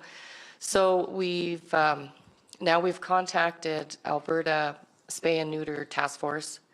They've agreed, they've come out, they've met with us. They're coming out this Saturday to go door to door and inform everybody what's happening. What they do is they take the feral cats, and at the end of April, this is all going to happen. They take the feral cats. They will come out to Carsland with 20 vets. They will neuter, spay, deworm, give their shots, and ear mites. They treat them. They will put down any cats that are injured. And they do this for a very, very small rate. Carsland community is now, we do have presentations to 3 of the groups to fundraise for this.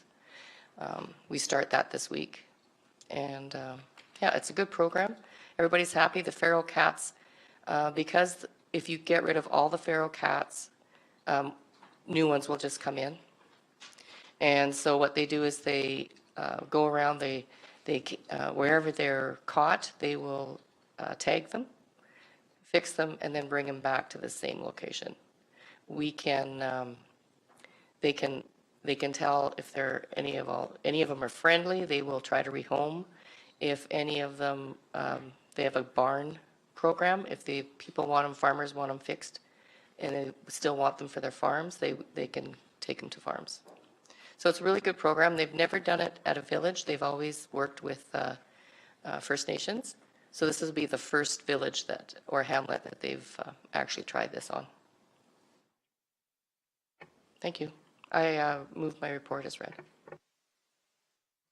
Thank you. That's great information. Are there any questions?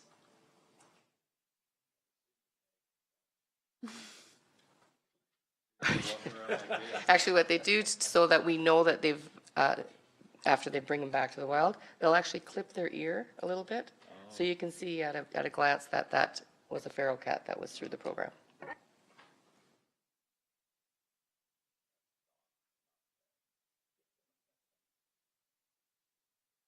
All in favor of Donna's motion? Motion is carried. Division 4 report. Our report is before you. I think the only thing I want to highlight is at RMA, there was a presentation given by Vivian Kraus, and I've highlighted it, the website.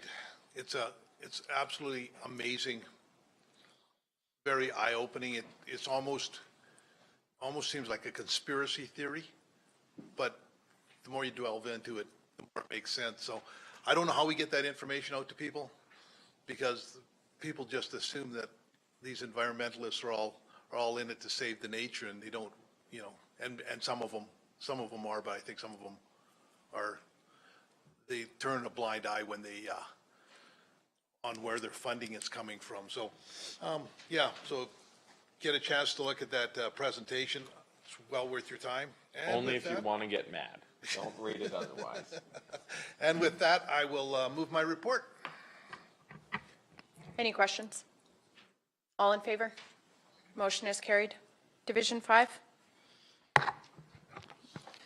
Thank you. Just want to, most of the stuff's already been highlighted, but the GFL site tour and both of them, it was great to be able to do that. It was great for staff to be able to arrange that and get us, and as well with the RMA convention, to be able to get the support for the resolution. Hopefully that proceeds forward even after the election and through the election, which I doubt, but. And as Glenn mentioned about WRC, one thing that I don't know if you mentioned or not was the financials audit of 2017 was done, and that was attached as well, which was, I think, is really good. It is in the package, but just to highlight that process, and we've hired the same company to do 2018, right?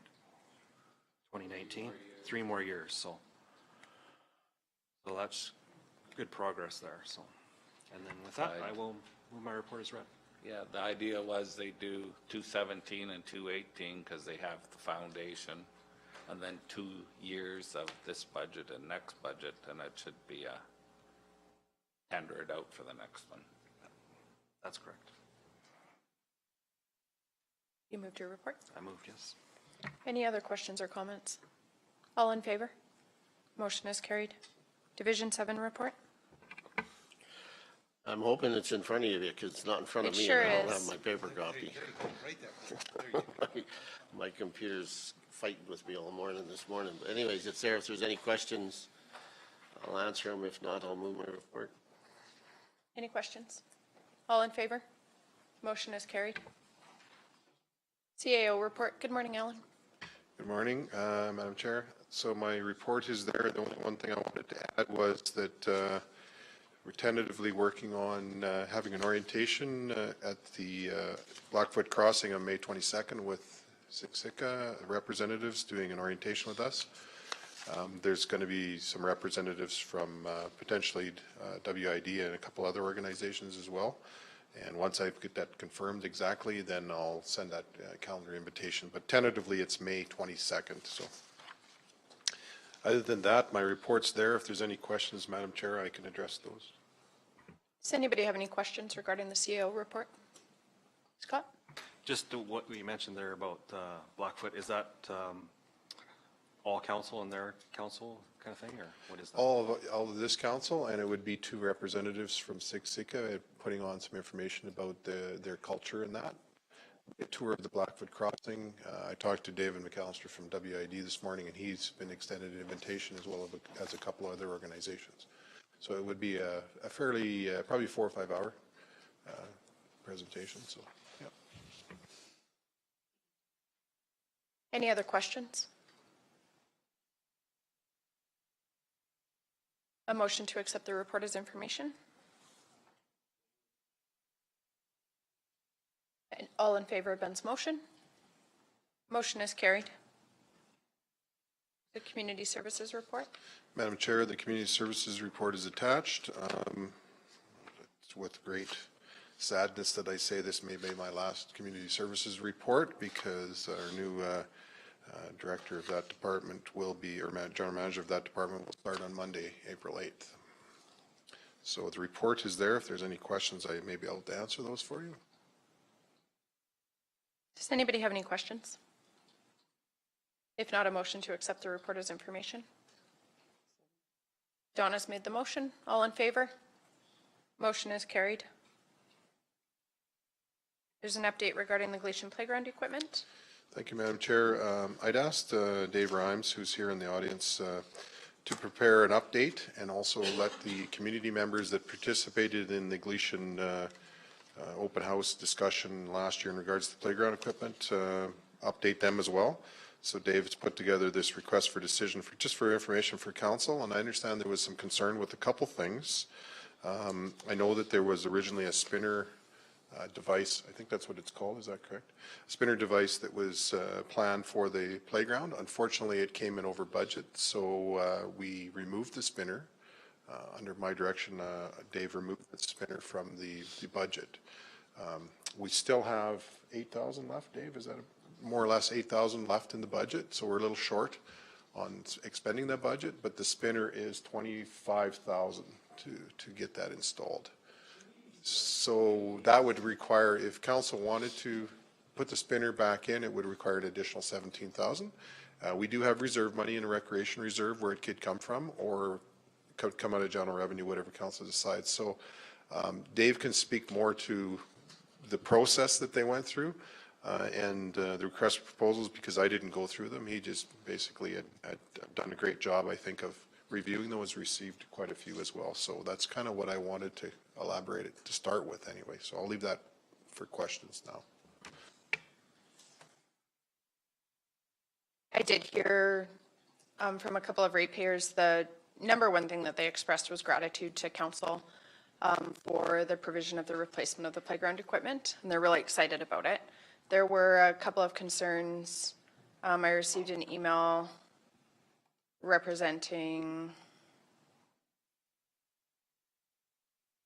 half a dozen ratepayers, just surrounding the process for the kind of decisions around what playground equipment would be included. My understanding from our last update from the Parks Department was that there would be some engagement with the group that had been involved in the initial public engagement. I don't know, Dave, if you can speak to that. My understanding was that they would be involved in kind of that process of deciding. We did update them in December around the priorities to confirm those priorities. Okay. I hadn't planned on bringing them in to evaluate or look at that point, just depending on how those proposals went and we could meet most of the priorities. Okay. One other question that they had was whether or not there would be any opportunity for community participation in kind of some of the preparation work or installation, or if there were community groups that wanted to perhaps contribute financially, maybe to that spinner or something like that, if they could expand the playground equipment, if there's an opportunity for that. Yeah, there's always opportunity for that. And I've talked to a few members about that, about maybe curb funding or something to get the rope spinner down the road type thing. And that is always an option as well. As for, there's not really room for anything right at this point. It's part of the contract to have the playground equipment put in and stuff like. Okay. Right now, the way that the RFP was worded and stuff. Okay. So for future projects, there might be an opportunity for some partnership in a future expansion or something like that? That is correct. Okay. Thank you. I appreciate the work that you did on that, and I think it looks really amazing for the kids, what will be put in. So thank you. Are there any questions or comments regarding the Glacian Playground report? If not, a motion to accept it as information. Jason has moved. Any questions? All in favor? Motion is carried. There's an RFD regarding a member appointment for the SDAB board.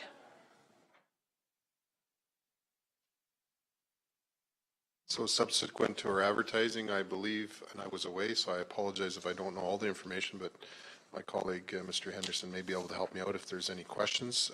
We did receive one application for a member to sit on the SDAB, and we feel that this member is adequate, so we would like to appoint this member, S. Akovic, I believe is how you pronounce it, from April 2nd, today's date, expiring October 31st, 2021. Any questions or comments regarding the appointment? A motion to approve the appointment? I'll make the motion to appoint this individual to the, so, seems to be adequate. Mr. Halkovic. Any questions or comments? All in favor? Motion is carried. Just do it like Alan.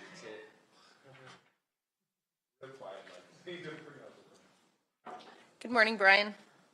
Corporate and Financial Services report. Good morning, Council. So my report is attached. The main thing out of corporate services this last month is working on the audited financial statement and the operating capital budgets. That's all I'd like to add to my report. Are there any questions regarding the report? If not, a motion to accept.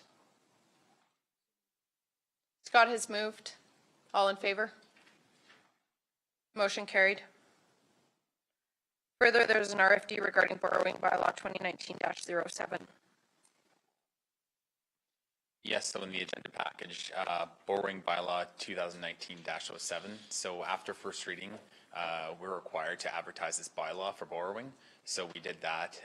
Both the borrowing was, the advertising for the borrowing was published in the Strathmore Times on the March 8th and March 15th editions. So based on that, there was no feedback, comments or concerns from any public, so. Thank you.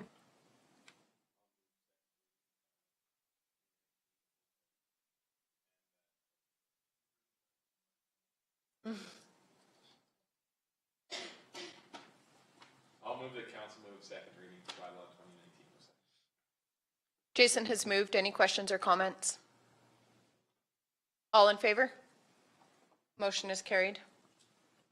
I'll move third reading and final. Questions or comments? All in favor? Motion is carried. There's an RFD regarding bylaw 2019-08.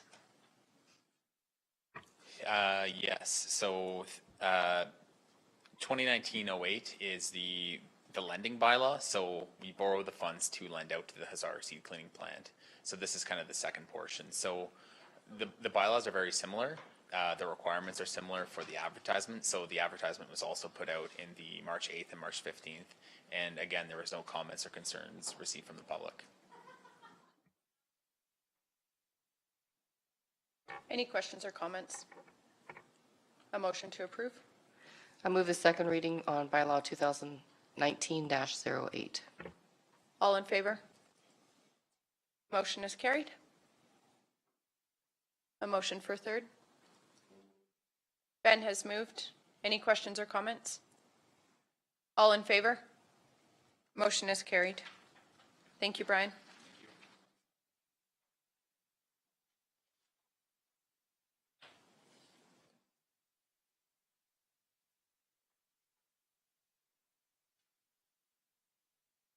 Are we ready for the Transportation and Agriculture report? Okay. If we could move to 4.4D1. Good morning, Stuart. You bet. Morning, just a little under the weather today, so bear with me. So for February, once again, dogs have been our primary driver.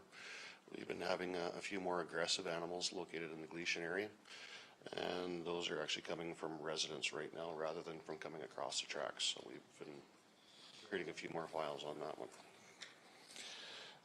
Through the month, we had a couple peace officers attend the AACPO conference in Jasper. It's a very well put together conference, a lot of good information for the guys. Really good training value for them. We attended the Rural Crime Watch meeting. We conducted the farm safety demonstration in Nehill County. They did a fire guardian refresher course, critical incident stress management course as well too. Dean conducted on that one. We've gone and done some presentations on medical emergencies, and a co-presentation was held with Alberta Health Services on opioids. So still a problem in the communities, but meth is still coming back right now as well too. So. Under fire services, Wheatland West has moved back into their own hall. So in regards to the questions from last council meeting, that automatic mutual aid is starting to dissolve right now. Okay. So they're not co-responding? They're not co-responding unless specifically requested, such as the other night for the structure fire in town. Excellent. We did attend a meeting with the town looking at getting our fleet mapping done for the AFRAC system as well too. So if we move forward with that program in the future, we'll have most of our paperwork done. Then it'll be just a matter of testing systems to see what would fit potentially for the county moving forward. Judy and Mac attended the Ag Forestry Mutual Aid meeting out in Longview. Had a very good time. Apparently it was a good lunch and I missed it. But mutual aid agreements with the province will be changing again, and it will be sent out as they have time to come around to the municipalities. So those will be updated. We attended the Alberta Fire Chiefs Area 6 meeting. New firefighter code of practice for OH&S will be coming out hopefully once we have this election put to bed. And I believe there was a question on daily checking of fire apparatus. A request had been put through from the Alberta Fire Chiefs and another number of other organizations because it's cost prohibitive for volunteer departments, but that request has been stalled pending the results of the provincial election. So there's no exemptions at this time on the Queen Sprinter and the Gazette, so everyone still has to do them. Just a question regarding that. When we were at our mayors and reeves meetings at RMA, there were two municipalities, and I'm struggling to remember which ones. Willow Creek, thank you, that had indicated they had applied for and received exemptions to that under subsection, or 10 subsection 6.2, where the clauses does not apply to a commercial vehicle that is engaged in the transportation of goods or passengers for the purpose of providing immediate relief in the case of a natural disaster or disaster caused by human intervention. So that's what they said they got that exemption under? Yeah, that would still have to be a ministerial order to grant an exemption under the Act. And there's nothing published on the provincial During the website. election period? Yeah. So you'll pursue that following the election we'll period? keep an eye Okay, on that. perfect, excellent. And we're moving forward with our regional emergency management plan. We did receive a grant for $25,000 to go forward with our farm plan for emergency management as well too. So we'll have that course put together and then start training people locally to get this done and out of the way and another check in the box. And that about sums up the emergency services for the previous month. Does anybody have any questions or comments regarding the report? Just a quick question and follow up to my question during the last meeting. In the report, it indicated the co-response with the town of Strathmore responding as requested. Did you clarify who had requested that? That was done between our chief and the town chief at the time when they had a shortage and they were mixing the two departments together. Based on a shortage? Yeah. Okay. Thank you. Any other questions or comments? A motion to accept the report? I'll move. Thanks, Scott. All in favor? Motion is carried. Thank you, Stuart. Transportation and Agriculture report.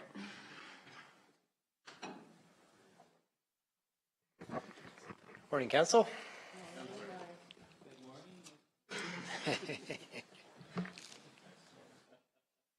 Yeah. Good morning. I know.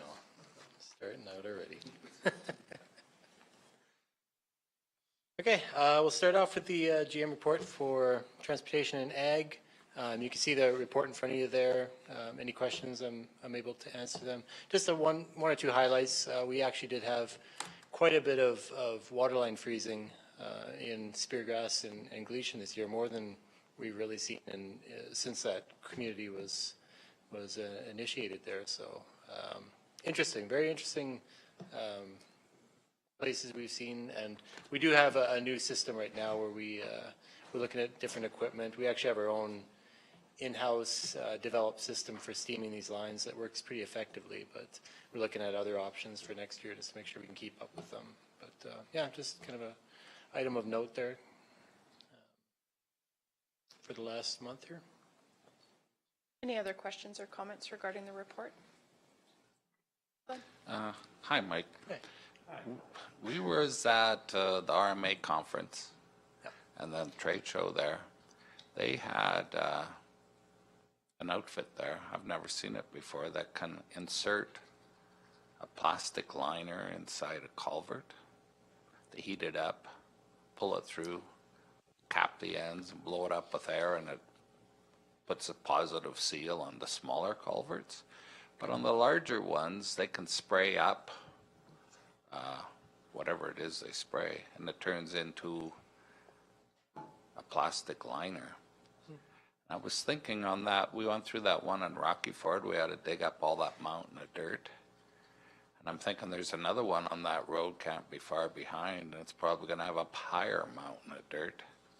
If we shouldn't look into one of them spray-on liners for that one. We know how much it costs to put that other one in. Yeah.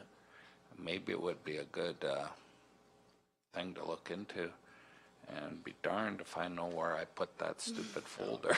But it was in the trade fair. Yeah, interesting. No, I haven't, I mean, they definitely do have different liners for PVC pipe, that sort of thing, pipe bursting, but I haven't seen a plastic one for CSP pipe like that, so it'd be interesting to have that document. Yeah, the smaller ones, they heat it up. I don't know if they suck the air out or if it runs through a machine and it collapses, puts a groove in it, folds it, drag it through the culvert, cap the ends, blow it up with air, and it seals it right on. That's cool technology. I thought I brought up, I cleaned my briefcase out. I just hate it, yeah, I can't find a thing, yeah. But I could find it for you, but I'm sure. Yeah. And then the larger culverts, you can't physically get a culvert, a piece of plastic that size. I think it may be even PVC. But the other one, it's a spray solution, and they can spray on. Kind of a liner. Till the hole's gone, I'm sure, depending on what you want. And it's structurally strong. Yeah. And it has a positive seal on the, it's just like putting a pipe in there, yeah. I don't know what the cost is. But when there's a lot of overburden, I'm thinking pretty soon there's got to be a way, right? Yeah, and even after effects, after we put the pipe in, we're always, less disturbance is always easiest, right? That's why we're doing a lot more directional drilling. That's why we're doing a lot less ground disturbance here, because it takes years and years to recover. So yeah, looking at something like that is beneficial for sure. I'll see if I can find it someplace. I'm thinking it might be in the shredder bin. Mike, can you elaborate on the Work Alone Monitor pilot program? Sure, yeah.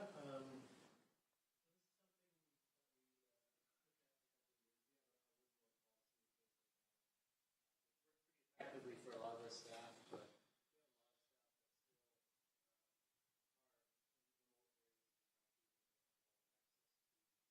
it's not turned on. A lot of access to their supervisor, that sort of thing. So, and especially on the weekends with waste transfer sites, we have guys working that don't have any supervisors on staff at that time.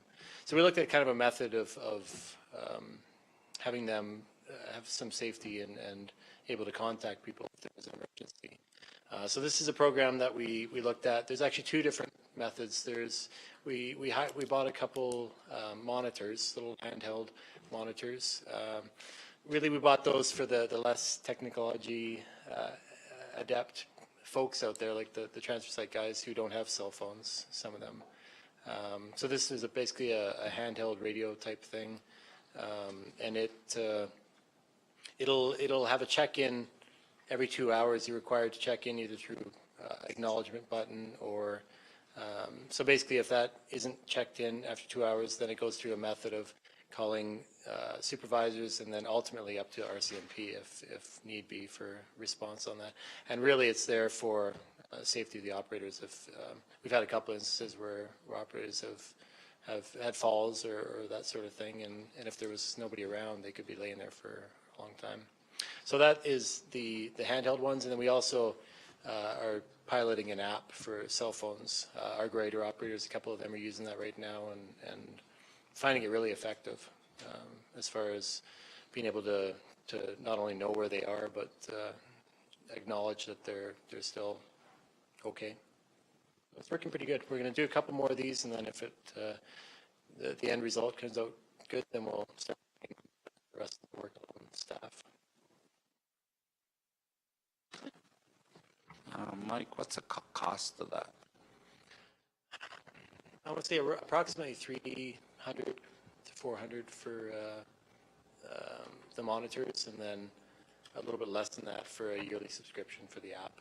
So it's not cheap by any means, but it's definitely not, I mean, sometimes the price you put on that is I know Wademza is offering is currently doing something very similar in the town of Strathmore. I don't know if you checked in with Wademza on what they can offer, because they're 24/7. And I don't believe there was any charge to that. That was just because we were there manning the phones, and we can, you know, check in, check out type of thing, phone the next person. I believe that's ongoing in Strathmore right now. Haven't heard any complaints about it. No. Yeah. So through the chair, we did meet with the DEMS a few weeks ago here on that process, on that system they're supplying currently.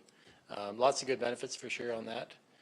That's where we're going to take the end result we have with this work alone monitors, kind of compare it to what WDEMS is able to offer us, and make a recommendation on going forward with that. So yeah, we're looking at all options on there. We're not going to necessarily go with that monitoring system right now, but it's something we're piloting currently.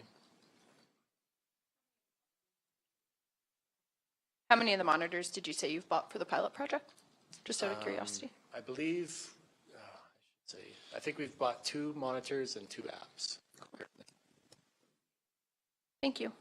Any other questions or comments regarding the report? Mike, I just have a question, and I could ask Amber the same. Have you guys had a chance to meet with the Rosebud Colony on the bridge? So through the chair, no, we haven't set up that meeting yet. The direction was for the Reeve and the area councillor to meet with the staff there. So now that Glenn's back, we were able to set up a meeting date, hopefully fairly soon on that. Thought that was the low level. Yeah, there you go. Yep, you bet, you bet. How many do we have in the county besides 2? Low level? Yeah. Those are the only 2 that I'm aware of right now. At least the ones that are rearing their heads. So, you mean? Yeah. That's what these are. Yeah. They're just cemented in. Go ahead.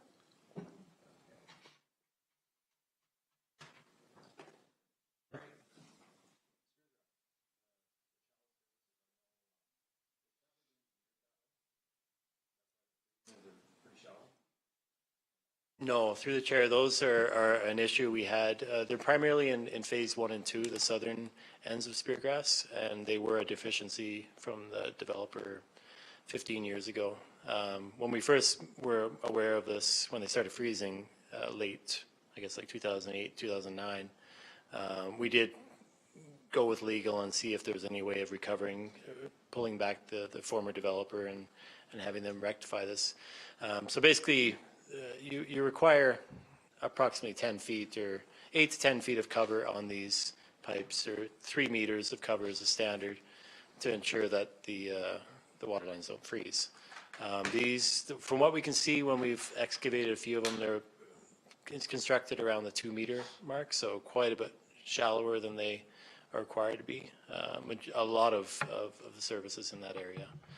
So we've dug up a couple of them, the really bad ones, and replaced the concrete driveways, replaced the street. It usually costs about 60 to 80,000 to do this project. So we looked at alternate solutions. We put in dripper systems in a lot of these ones to continually have water flowing there. That has eliminated a lot of them. Like I say, this year we just got blasted. Some people didn't have their drippers open all the way. Some people saw the pressure go back up, so they turned the drippers off, which froze. So the drippers are effective for the most part, and definitely eliminating a lot of the cost and problems we'd have in tearing up all the streets and replacing driveways. So in effect, that's, we have looked at other options, but this right now seems like the best route to go forward. Any further questions? A motion to accept the report as information? All in favor? Motion is carried. We have an RFD regarding the environmental audit quarterly update.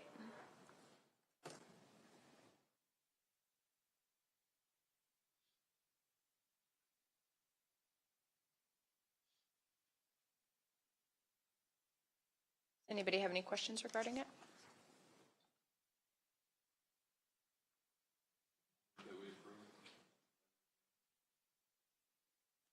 Any questions or comments?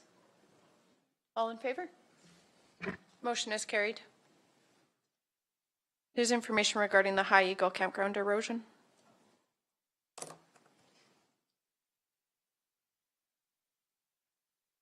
Oh, sorry. I missed the 2018 environmental program update publication. Anybody have any questions or comments regarding it?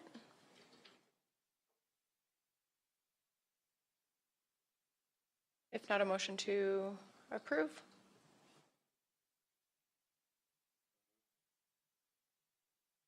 All in favor? Motion is carried. Now there's information on the erosion protection at High Eagle Campground.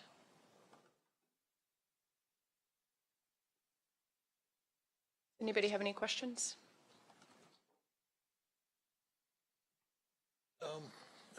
To administration, this is a temporary fix, as I understand it, and we lease the land to the High Level or the High Eagle campground. So we're never going to get our $50,000 ever get it back again. So can we not force them? Have they got area? Could they move everything so that, I mean, it seems silly. We're going to have another bad flooding year. We're going to spend another $50,000 doing this. I don't think is there a permanent fix to this? A legal permit. Yeah. So through the chair, this, for those that aren't aware, we did quite a bit of erosion protection back in 2017 on this project. And then with the 2018 floods, a lot of that was compromised. A lot of it, from the engineer's review of it afterwards, a lot of it did retain quite well. A lot of the rock is still there. But this, even when we started that back in 2017, this was just a temporary fix. A lot of the buildings, to make it permanent, fully rock, rip-wrapped side slopes, they had to move some of the buildings there, which, as far as I understand, the owner, the leasee, wasn't willing to do. So this was a temporary fix to begin with. Now it's been washed away. We haven't done a full assessment this year, and you'll see we did put some money in the budget for repairs of this, but the letter here you can see kind of states that this was a warranty issue, but it's definitely not. It's an act of nature. There's no way we'd have the warranty claim to be done on this. So we're going to go out in a few weeks here, kind of assess what it looks like right now. I don't think we're going to continue with a full repair on that, because it is going to be another temporary measure that, depending on the spring floods, may wash away again. So we'll do some minor repairs there, but we won't go with the full request that was made on this.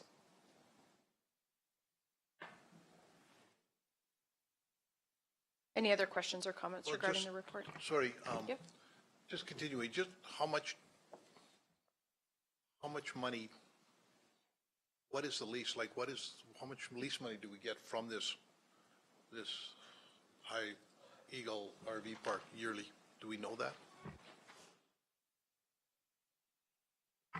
Nothing. Nothing. explanation.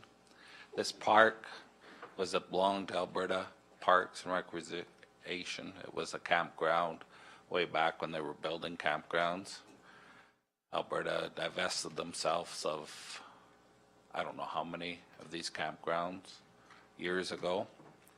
And the Lions Club at the county got the land, got the park, and the Lions Club in Rosebud looked after it, charged a fee, sold firewood, and that was their fundraiser for the community. This High Eagle come and they wanted to upgrade the park, and the deal was that they rent or they provide monetary contribution to the Lions Club in the amount the Lions Club have been accustomed to receiving, and they're there to operate. It's Wheatland County property.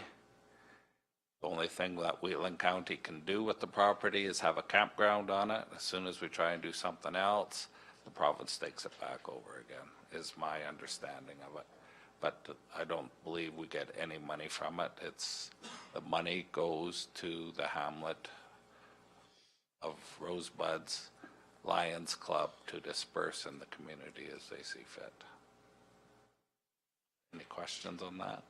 But it is Wheatland County property if we maintain it as a campground. We haven't got no other choice but to keep it as a campground. And the floods that wiped it out, if anyone that's seen it, had come darn close to hitting the bridge. And from the old timers that were there, they've never seen anything that high, ever. So I don't know if that's a one in a 90-some years event, that's for sure, yeah. So do we assume any liability if we don't do anything? Like if we just, camper beware. I like, this seems to be that it could be more of be an ongoing money pit. I'm just, do we have any liability on here if evidently a roadway is washed out or something like that? Yes, we certainly have liability like we do in any property. This one has a propensity for erosion. This is the second time, I think, Len, that I'm aware of that it's had erosion repairs done on it because of the Rosebud River erosion. But so yes, there is liability there for sure. Can't remember the campground per se. The rocks are on it, but further upstream, there's a bunch of work the county did adjacent to the sea cleaning plant, and a lot of work done there. That river, well, if we were to go on a tour someday, I would take you down that whole river valley, and you can see just what you're up against, yeah. But I think when we patch up the way we've done, I know years gone by, I think there was some tried planted willows and weaved it in, Sarah, but I think that was the year before the big flood. And they didn't last, they didn't get to take roots. We put this rock in. Yeah, I'm in favor of staff continuing what they're doing to mitigate what we can. You are camping along a riverbank, I mean.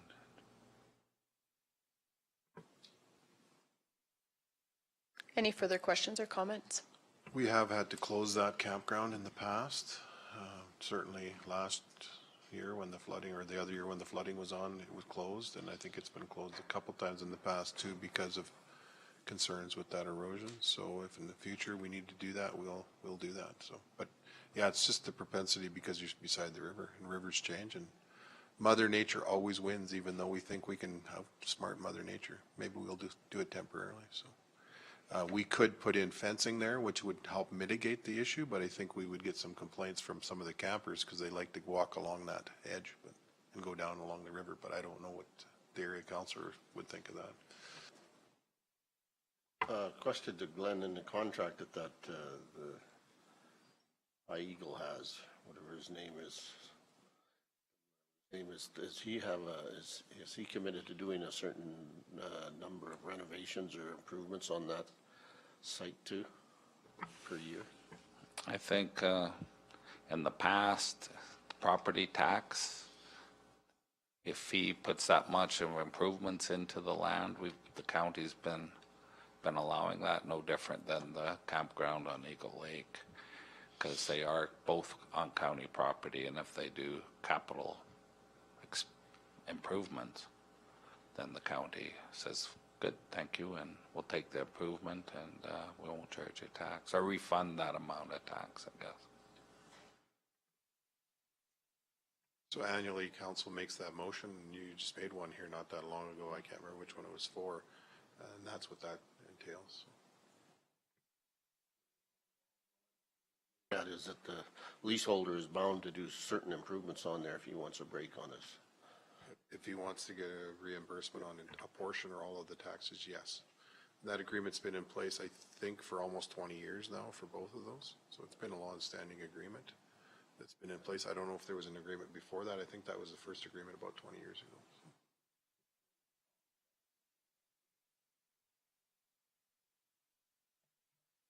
I kind of listening to this, I kind of like what Tom's saying, once a river starts to erode something, it's hard to stop it. So if they had their structures that have to be moved or something, maybe we should be looking at that. What's more cost effective for a long-term solution?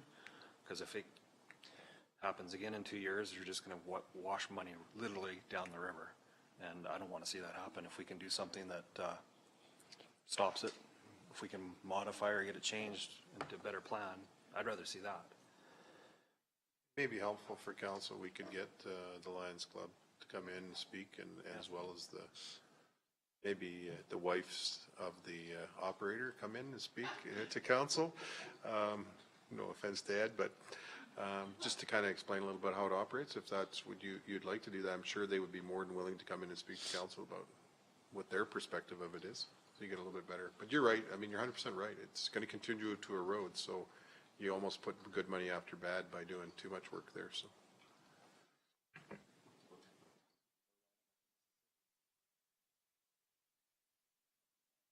Administration will bring something back, or presentations.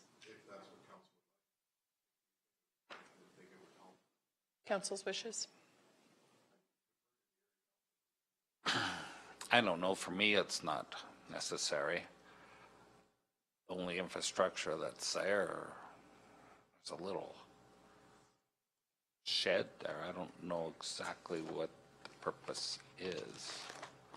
There was a well there, so you're not moving it anyway. The well is a well. I don't believe they're getting water from the system in Rosebud, are they, Mike? I think that's all well water they're using there. Yeah, so you can't move that. There's power coming across. It's all poles. Everything else is back away from the river. Like the main shed was the only thing that wasn't in the water when it flooded. Everything, the total property was underwater. There was a couple trailers left on there that they had to get cables and drag out. Like it caught everybody. It must have been an ice jam or whatever it was. But if you want, Is there a local improvement tax we could put on it? it's a campground. We own it. Yeah. How are you gonna? Tax yourself. Yeah. It's just part of doing business. The road washes out, we fix it. Campground, bridge. I mean, it's just part of our infrastructure. So is rec facilities. Rec facilities, yeah. Can administration direct to the line item? I know I saw it in my review, but I can't find it.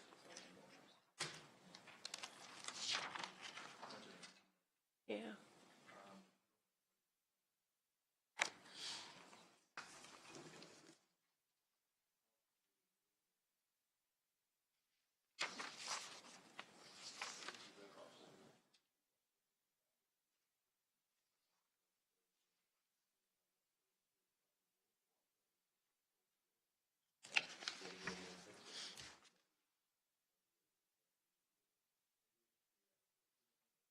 Environmental conservation.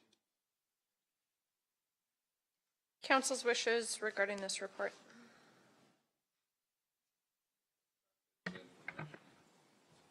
Any questions or comments? All in favor? Motion is carried. Does council wish to direct administration to bring any further information back?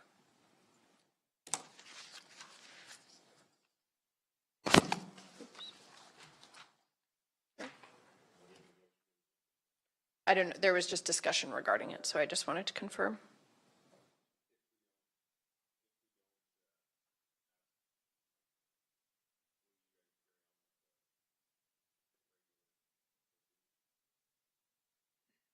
So through the chair, it is in line item in the storm drainage section of the capital plan.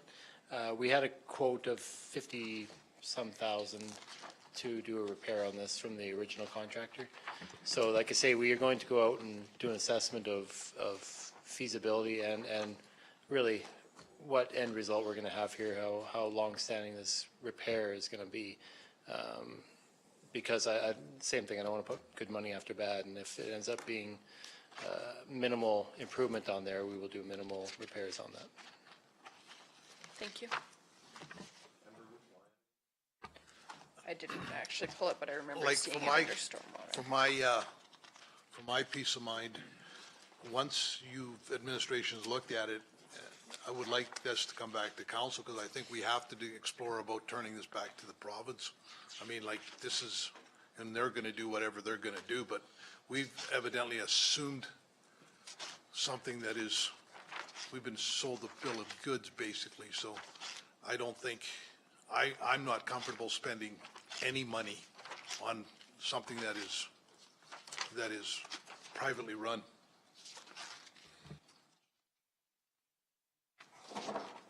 I agree with Tom.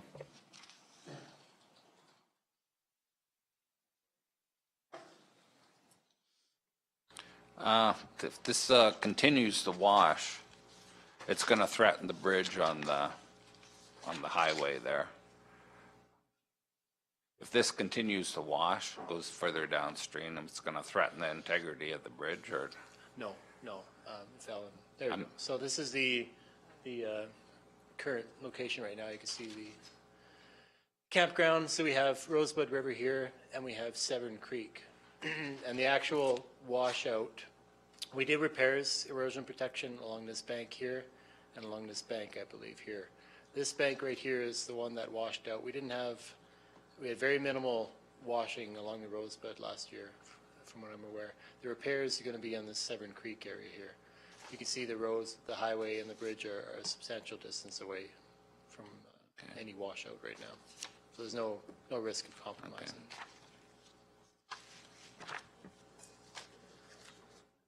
Any further questions or comments? And I'll say that Severn Creek was the first time I've ever seen it flood, so, because there's a dam further up, and I think Alberta Environment were caught with the dam full, and then the amount of water coming down was extreme.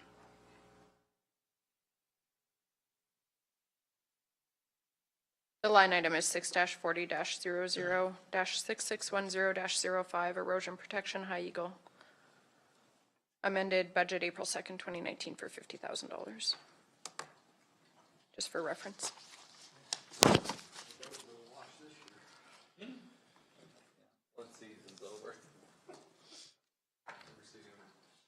Anything else? Did we? Yeah, we voted. All right. We have an RFD regarding dust control pricing. Oh, actually, you know what? Sorry. Thank you. Twice I've been reminded. Our 11:30 appointment is here. Welcome. If you want to just come to the podium and turn on the microphone and state your name. Our meetings are recorded and may be posted on social media or the internet. If you, yes. Perfect. Good morning. Welcome. My name is Craig Stone. I've been here before. I'm the chairperson for the Strathmore Wheatland County Christmas Hamper Society. Thank you. Thank you very much for letting me present the campaign, 2018 Christmas Hamper campaign. I'm going to start with the general overview statistics of our campaign for this year. The food division, we built 245 food hampers this year. That seems to be a pretty standard for us, and that will also be our target for the 2019 campaign. There's some reasons for that. The pavilion that we use for the food, we're finding that about 245 hampers is about all we can actually fit in there, and we have contingency plans if we happen to get more recipients for hampers. Of that 245, though, we also had 5 hampers that the people that applied and were approved did not bother to show up and pick up their groceries. That's a little frustrating for us, there's no doubt. But on the backside, we were able to find 5 families to distribute these to that were in need, and you know, our people that work for us know people that are maybe a little shy to apply, and so we were able to distribute the 5 that didn't get picked up. Of that, we had 174 hampers were for the 1 to 3 people, 66 were for the 4 to 6 people, and 5 were families of 7 and up. We had an approximate total food value of $106,000, which was distributed to the 245 hampers. It was also observed, and something we had seen 2 years ago, and we've proved it out this year, that 54 clients of the 1 to 3 family category were actually single people. This is a trend we see, it's building every year. So a decision has been made by our council to change our family sizes to a 1 to 2, 3 to 5, and then 6 people and up. It's going to allow us to have a more fair and even distribution of the food products to those groups, and it won't actually have a lot of effect on the amounts of money and or food that we have to buy. It's going to be evened out that way. In our toys division, we built a total of 272 bags of toys. This is down about 5% from last year as far as children are concerned. There's 139 bags for boys and 133 bags for girls. The bags consisted of clothing, hygiene products, and toys at a value of $140 per bag. Also, and thanks to Lynn, she brought it, I forgot to put it in my presentation, but the breakdown for the 245, and actually it's 241 or 240 because of the 5 that didn't get picked up. And Strathmore Town had 181, Rockyford, Nightingale 9, Standard 5, Hazard 8, Gleason 23, Carsland 8, and the county rural we call as 7. So about 25% for the Wheatland County is what we have for a breakdown for you. Following are many of the items that we tackled in 2018. We developed a communications coordinator position. This person developed our own website, which is christmashampersociety.com, which took a bit for us to do, but we're very happy with the end result and how much that website was actually used and tagged for us. We see this as being a great tool for us to use in the future because it's going to allow us easier access to donations and people who want to come and spend time. There's all the information on the website, so that's been good. This position also helped us to coordinate all our advertising with our local papers and the new local radio station, which they were really good to us this year, and we got our names out there in our advertising. We were also able to get e-transfers working this year with our bank, and that's making it easier for us and getting us into the futures of everything being electronic. So that's turned out very good for us, and we are also able to secure credit cards. Doesn't sound like a big deal, but when you're doing balancing and are responsible for the monies, it's nicer to have a tracking device, which we'd never had. So we got credit cards to us now. We are also doing right now a job description updating. You people are all familiar with that too, but we really never had a good job description for everybody that works with our council. This will allow us for, if somebody, and we've experienced it in the past years, health issues with our groups, that somebody can walk in and pick up the requirements of what you need to do for the hamper and what your position may be. So they'll be able to take and run with it in very short order. We also have built a very strong relationship with the Wheatland County Food Bank. When I left you last year, one of the things that we were trying to do was reduce our working capital account. We've now worked with the food bank, and anything that we have as far as extra foods left over from what our grocery list is, it goes into our storage, but it allows the Wheatland County, the food bank, to actually pick and choose whatever they want, because I've sent forward to them what we have in storage. Actually, and we also have one person that works not only with the Christmas hamper, but with the food bank. So they have access to almost like a second store to choose from. That has helped us to take away all the stored foods throughout the year, and we start from zero.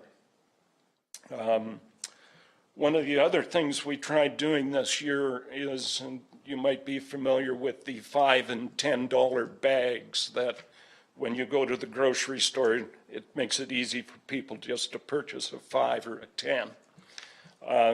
We made the decision to use that as a single item on our grocery list. Although it worked and was easy just to pick up a bag and put it into the hamper, it did cause us some issues, because there was pretty close to $4,500 worth of bags, which meant I had to buy $4,500 more worth of foods to replace the grocery list. So we've reviewed that now, and I think in the end we'll likely be breaking these bags down and putting them on the shelves so that we get better care and control of our product.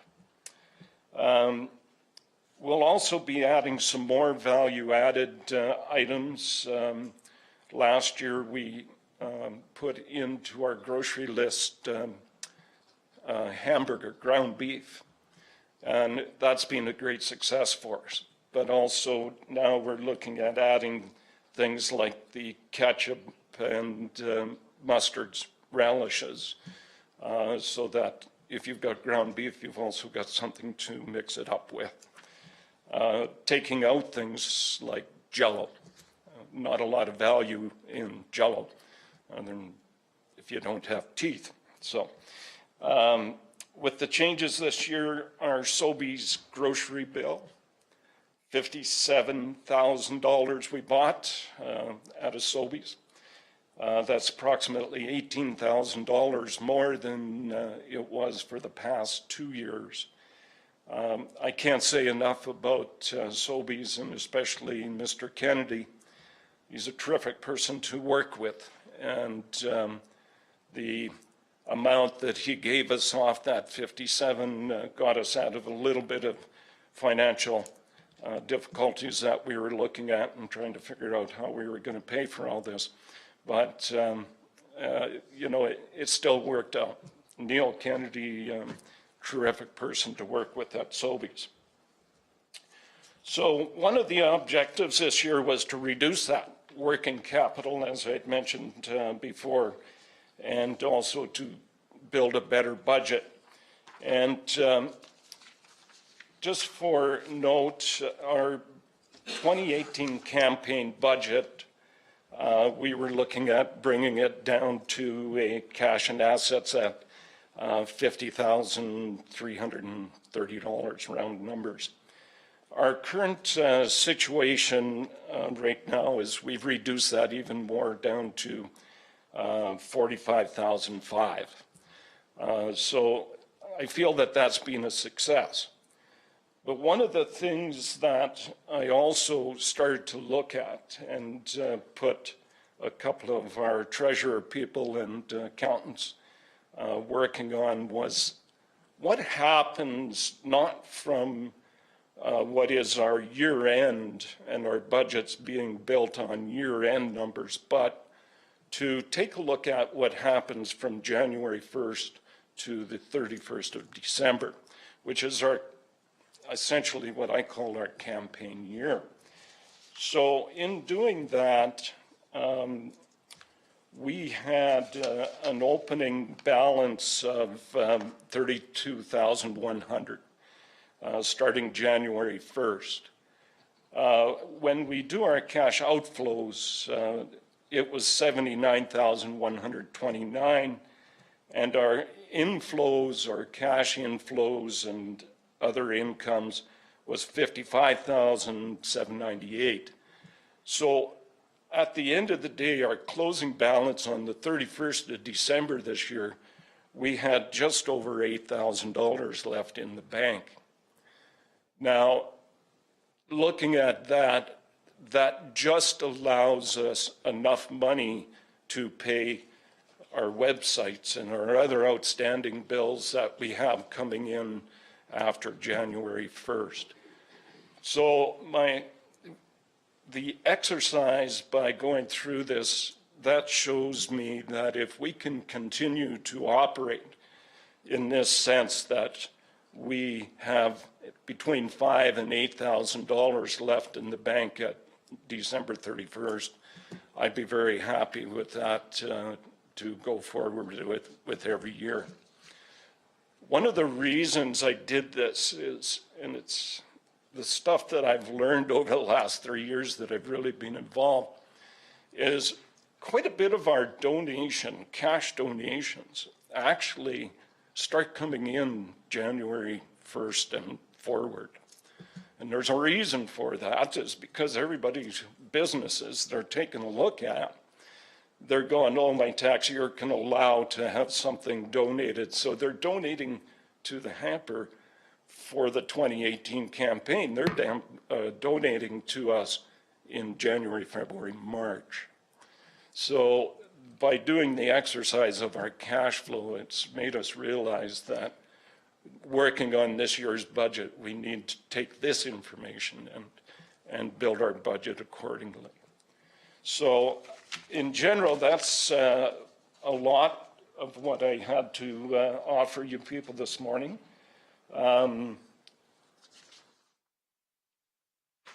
One of the statistics also, the donations this year, actual food items that were donated were down 20%. Cash donations were down $18,000.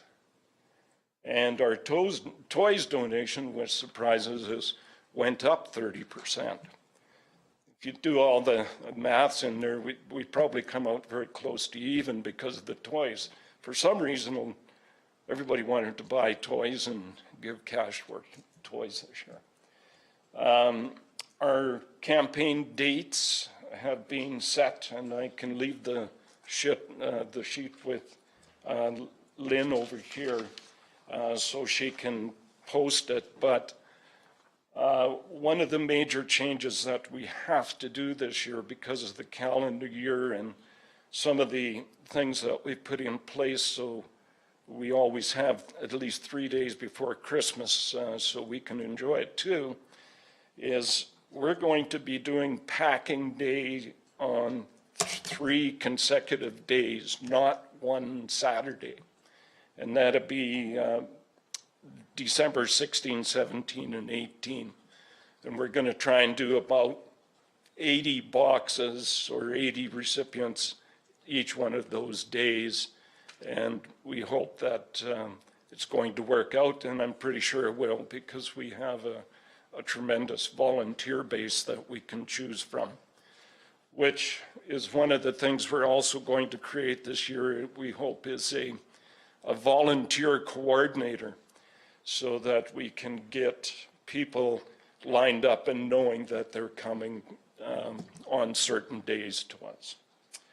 I'd also, one of the things we experienced this year, folks, is we did not have a vice chairperson, although my people over here, Judy Jameson, is our interim vice chair right now.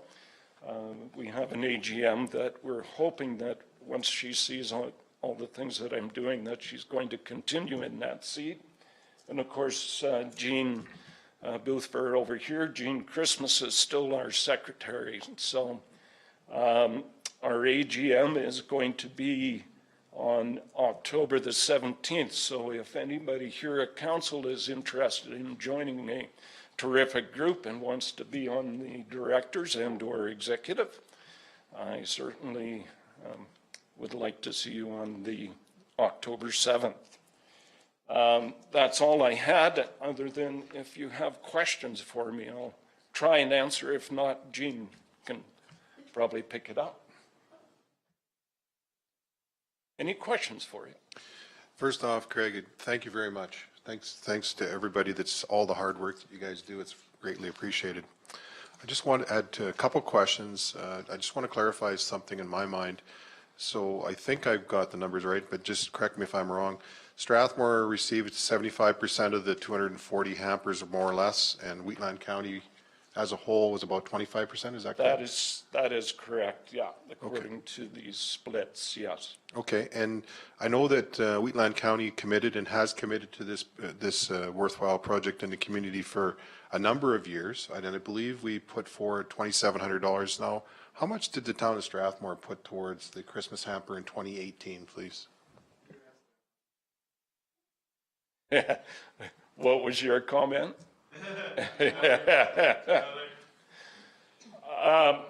Unfortunately, the town did not commit any money to us. We go through a application form to get money from the town. I mentioned that we had some health issues.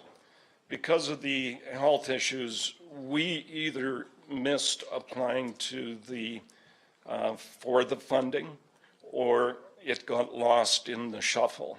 And before it got back to us that they hadn't received our application, the dates had closed.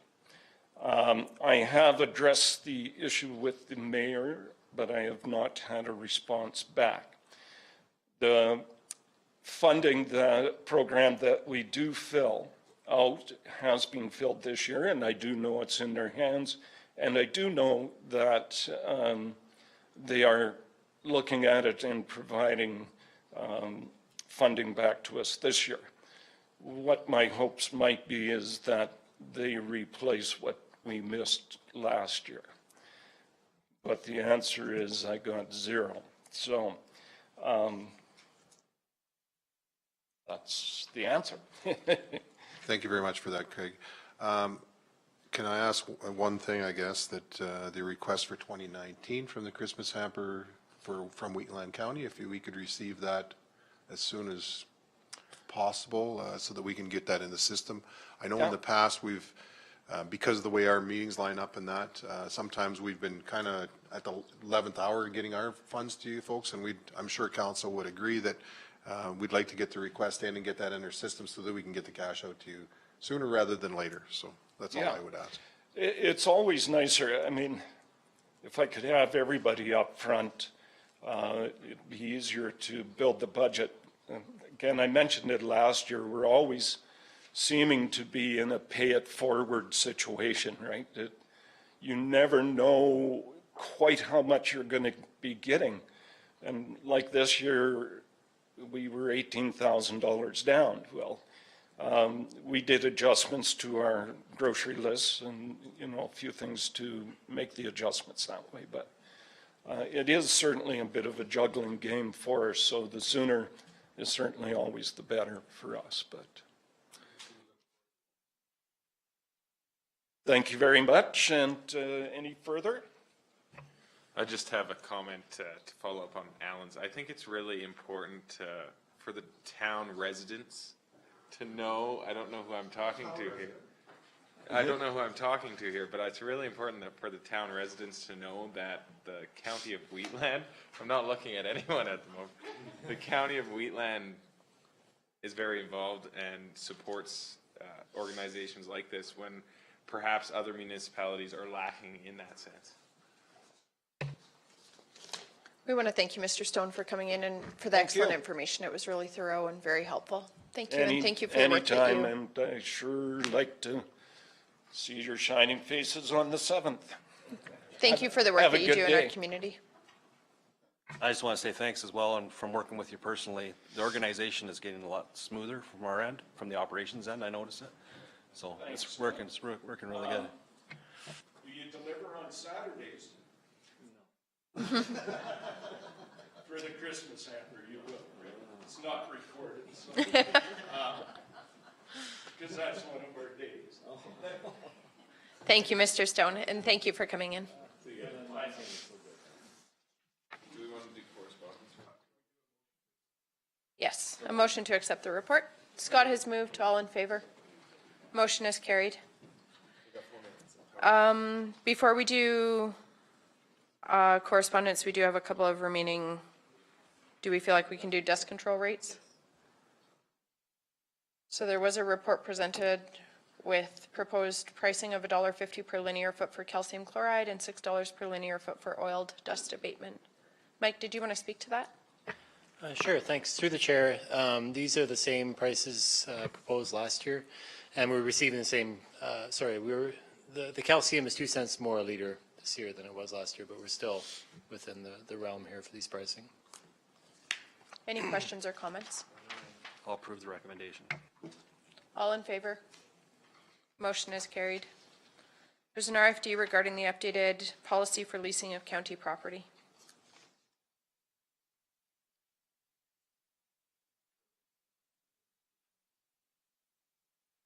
Yeah, I will just comment. I think a timeline is a big issue here, just for this RFD.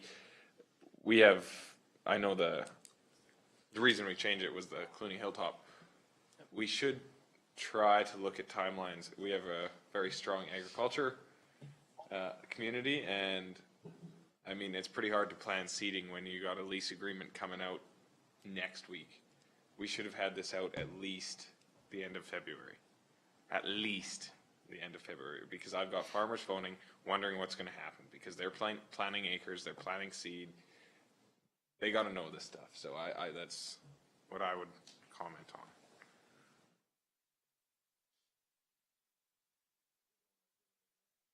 on. Any further questions or comments regarding the amended policy? Madam Chair, with your comment, and it's well taken, I totally agree with you. Is there something you would like us to add to the policy that would assist in that manner, or adjust in the policy, do you think? We could add a timeline in there if you like. Put that in the policy that that they're by the October 31st, the proposals or lease agreements for the following year are out. Sounds good. I will make that amendment to the policy. What's your amendment? You better repeat it. That all these agreements.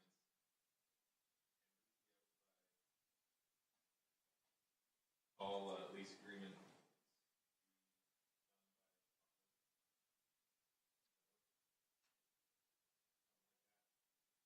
Yeah, yeah. Yeah, exactly. So they're ready for the new year, for the fiscal year, yeah. Why don't we make an adjustment to the policy and bring it back on the 16th? Is that okay? We can put the wording in there? It will, through the chair, yeah. Okay, so then approve this and we'll bring back on the 16th a revision to add that date, if that makes sense.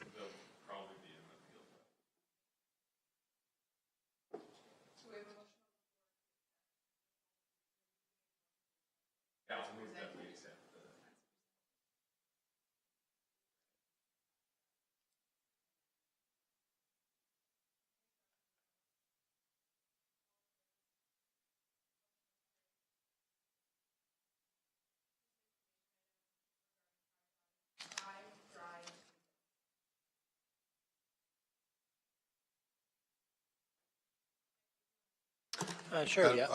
Just a minute, I'll speak to it first, if I could. This has come before council a couple times since I've been here. And council hasn't made a change to the policy. I don't think from what I understand, there's a huge issue with that, but I'll let Mike speak to it further. So this is not the first time that this has come before council. Great, yeah, and Alan's right. Through the chair, we've looked at this a couple times in the past. Truthfully, I don't know a lot of the information on this. I was consulting with Chris. This basically is brought forward as an information piece right now. We plan on having a full RFD with information the 16th, unless you feel like you have enough information to make a decision on relaxing this 23,000 requirement right now. I'm just curious why we aren't along the same lines as Newell and Vulcan. So my understanding, and this is going off my memory, which is not always the best, but a number of years ago, all municipalities had the ban on the tridents, and slowly they've been removing that ban. You guys, Ben and Glenn were here when the previous discussion went on. We're one of the ones that haven't made that move yet, so I know Glenn's going to speak. Tri-drives on Super Bs on the bridge, 24-ton. Tri-drives on tractor, 21-ton, I believe.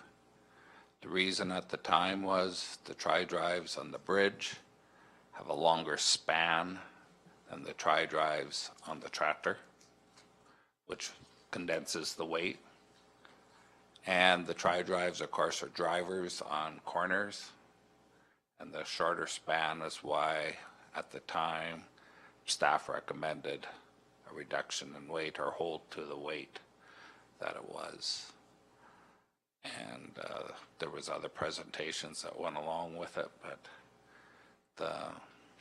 that was the major thing. And the time distance, the time of impact on the road between axles being the shorter distance made the difference of the day. Yeah, and part of the reason was it was fairly active back then. It was busy back then, and the industry was really moving. And if you give an exemption to somebody that's brought one in, you control where they go. If you open it up, you don't control where they go.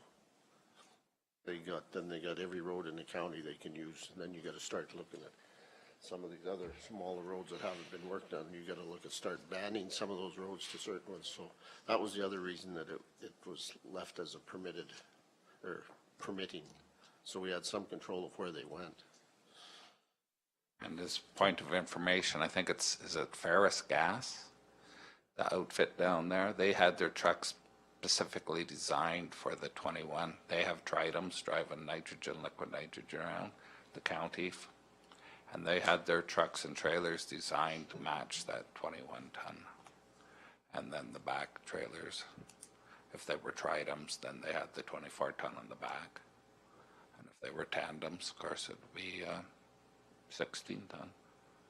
But that was the think of the day. So if it comes back on the 16th, just so council know, I won't be here on the 16th. I'll be in Edmonton at a ASHA conference. Just a couple of comments. My understanding with tri-drives is right now, anybody has to have a permit to have them regardless where you go and it gives you, it's a permit for the whole province. Whether or not each municipality is different, that's up to us to set that. The GVW of the whole unit does not change.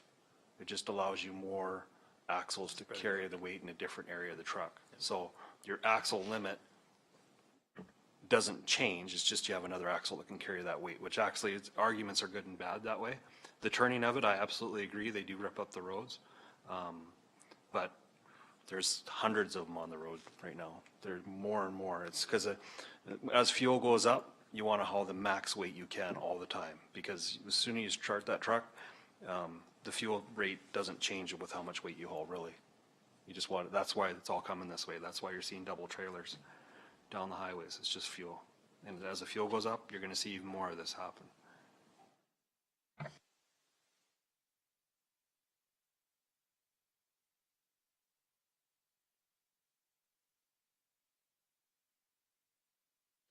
Yeah, so I think like Councillor Armstrong mentioned, one of the concerns is if it does pick up in the oil and gas sector again and we see a lot more tri-drives, they were damaging the roads quite substantially in some areas of the county, particularly in the northeast where there was a lot of oil and gas activity a number of years ago, before my time, but I know 20 or so years ago, that was a big concern. And there's certainly more of them out there, and there will be more of them out there. Right now, it's may make a lot of sense to remove it because there's only a few individuals that are maybe out using them. But if it picks up again, we may have issues, just so you know. It may not pick up again, so we may not have to worry about that. I would say the industry is heavier in Newell. And I'm just curious why, if they have higher traffic and heavier trucks going up and down, why it's able for them and not. From my understanding, Newell has experienced the same thing we've experienced. Their heavy traffic has been reduced as well. So they don't have as much concern as we do right now about it. All I'm saying is if it does increase in then we may see more damage to our roads. That's the risk you take. So I think we're suggesting we would bring back a full request for decision on April 16th to give you all the information on that. So if that makes sense to council, if that's agreeable to council, or if you want to make a motion aside from just this information, that's up to council. So. Council's wishes. Accept this as information and bring a full RFD to our next council meeting? Or not? Glenn has moved. We accept the information as presented. Any questions or further discussion? All in favor? Opposed? Motion is carried.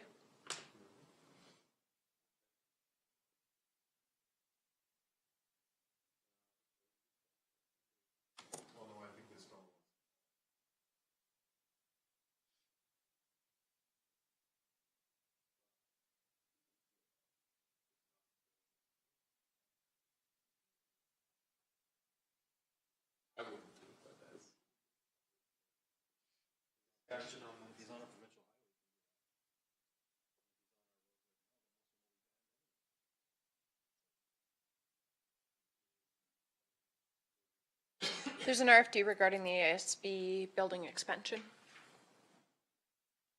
Does administration want to speak to it? This is regarding the ASB expansion. We released the tender in February, closed it on March 15th. We had 4 compliant bidders submit bids on this project. So we have a committee here that met and reviewed each one of the proposals, and we've come up with a recommendation. So you can see the bids varied between 2.2 at the low end, up to 3.6 at the high end. These include the enclosed wash bay and a removal of a wall within that structure as well that we asked for additional pricing on. So these are the full-in pricing for all of these. So you can see the ratings that we had given you when we had corporate profile, qualifications of the sub-trades and field personnel, experience, which was really important to us as far as their experience in doing these kind of projects in the past, both the commercial side and the because we have both an office addition as well as a multi-bay shop addition and a wash bay. We wanted to make sure that whoever comes in has experience in that same area. Availability and capability to meet these requirements, and then obviously the fixed price schedule was an important weighting factor. So you can see that we weighed all 4 of these against that, and ultimately came out to Chandos Construction as being our preferred contractor of choice. Just with looking at the proposal, the past projects they have worked on, they're a multinational company, but they are based out of Calgary and Edmonton as well. So they have the resources close at hand to be able to supply with us. They've done, I should have probably brought their RFP, but they've done multiple projects in Alberta, very large scale trucking company additions, that sort of thing. I think the municipality, they had quite a bit of experience working with municipalities in the area as well. So looking at the full scale with what they can provide to us, we all felt very comfortable in choosing them as our preferred bidder. Mike, can you enlighten us as to who sat on the committee, or how many people were on this committee to decide on the voting or the numbering? Sure. Yeah, so the committee consisted of myself, Mike Hickling, our facility supervisor, Brian Henderson, GM of Finance, and then from the Ag Department we had Jason Regier, the Ag Fieldman, and Russ Mundrath being Manager of Environment. So all 5 of us sat on there, and we all came to the same end conclusion or end recommendation on this. Other questions or comments regarding the tendering?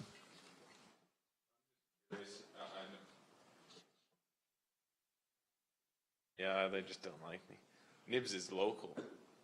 What was the problem with Nibs? I'd rather see local workers get a job like this. Fair enough, and no doubt that was a big weighing factor in us too. Just looking at the proposal, and it was a very limited proposal. Basically, it was a copy paste of our RFP put in there.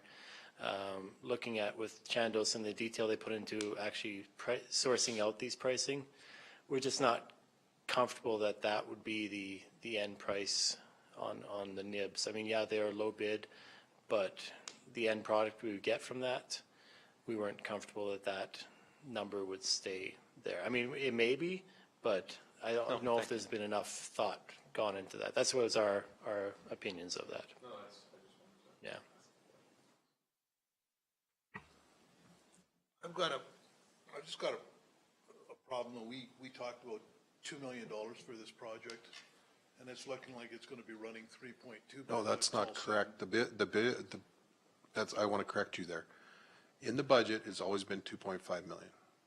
There's 2 million in 2019 and 500,000 in 2020. So the budgeted amount is 2.5 million. Okay, that's maybe understandable. I understood it is $2 million. That's what my notes tell me. So I'm sitting down there figuring out that I am not comfortable, like, in this economy. I'm trying to figure out, can we do this thing and phase it? Do we need all this extra space? I mean, people are going to be driving by the highway and they're going to be looking at all these fancy buildings, and I have no, do we need the extra space? Do we need the wash bays? Do we need that kind of stuff? That can be pushed down the road a couple of years. So there is a breakout price for the wash bay, so that can be removed. And do you know what that is, Mike? What that we're reducing? I can find it here, yeah. So with that too, because I remember discussing this, it was mostly for office space. And then I see this coming back with the wash bays. Don't we have wash bays in Public Works? Originally, it was the office space in the front Yeah. and 1 or 2 bays, so there's 2 additional bays. That's right? correct, yep. And the wash bay was an addition that was put on, and there's a breakout price for that. Okay? But do we have wash bays in We Public do not currently have a wash bay, so what happens now is we bring in somebody to do pressure washing out in our yard, and that water runs into our stormwater pond. So how come we don't use stuff in Strathmore? Get a card? Well, for vehicles we do, but Yeah. not for the scrapers and that, they won't fit into the car wash in Strathmore. Okay, well, but the ASB building, they would be washing scrapers. This wash bay will accommodate all of our equipment. The trucks, the scrapers, everything. It's a huge wash bay. That's why we'll tell them the price. Yeah, so the wash bay, you're right, was considered, we actually did consider it at the time of the Public Works addition, but it was left out of the end pricing. The proposed price, 800,000 for the wash bay. Why we see that as important is, as Alan says, currently we have a company come in, spray off our equipment, that runs off, we don't have a containment unit for that. It runs off into the storm pond, which we are quickly finding is groundwater fed and will be stopped you see earlier here, we have the environmental audit and some of the non-compliant issues we have on that. That is one of the major non-compliant issues is the washing and the runoff that goes into that pond. So this wash bay would eliminate that issue from occurring in the future. As well as we're getting deeper into a lot of our landowners looking at major concerns on weed transfer and from one project to another, transferring the equipment with club root and that sort of thing. Our plan was to bring the equipment back here between jobs, do a thorough washing of them before we send them out. There's benefits definitely to these systems that we're proposing here. But should that not then be under Public Works? Should that, this is not agricultural, services building. That's a bit of a moot point, Councillor Eichert. It all comes out of the taxpayer's pocket. So whether it's, and that's the way this would be funded, it would be funded a portion out of the Ag Service Board and a portion, but it doesn't matter. If you don't want the wash bay, we'll take it out. The other option that we had is to have an open wash bay, right? So all it is a drain and a pad. So there's another option. Only thing is that limits us in the fall when the scrapers come in.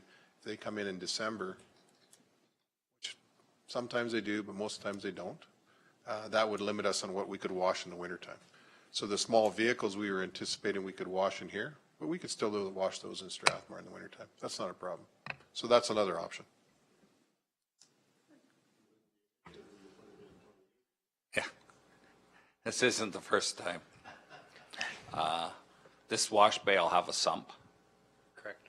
And oil and the grease from the machinery would collect in the sump, and it'll be disposed of accordingly, not into our It'll have a skimmer. Stormwater. It'll have a skimmer where the oil and that's Right. skimmed off, yes. So I'm thinking if we don't clean up our stormwater pond, we're going to clean it up sooner or later. And it won't be us deciding it either. So I'm thinking the wash bay, I don't know is there even a place left in Strathmore that we can wash that has skimmers for our equipment? I think there is one for trucks, but I don't think for scrapers. You can't fit a scraper into that wash bay, from my understanding. Yeah. I haven't physically tried it, but we could. It'll probably fit in once.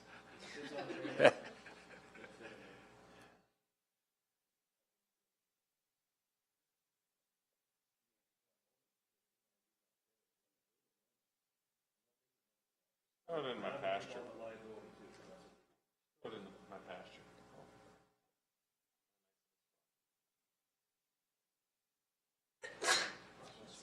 So if the wash bay is so important, are there other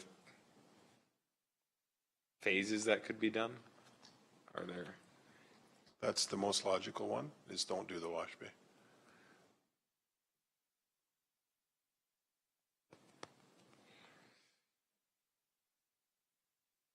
And there's no other way to fit the staff needed in this building?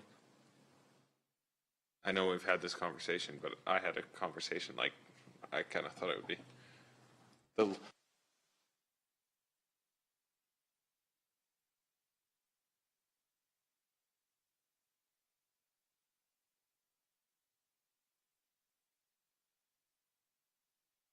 Yeah, we could certainly go back to the plan of putting in a couple of portables or doing an addition to this, to the building. Yeah, that's doable. But there is some limitations on the size of the shop for the ag service. And I guess we'd have to have Russ talk about that. Probably know more about that than I would. Don't forget, this was direction from council to go out and get proposals. We told you we were going for proposals, and this is what we're doing. We're bringing it back. So if council decides they don't want to move forward on this project, then we'll come back with other options. But this is what we understood that council wanted us to do. So. I don't know if it's in our purview, if it's in administration's purview. I still, you know,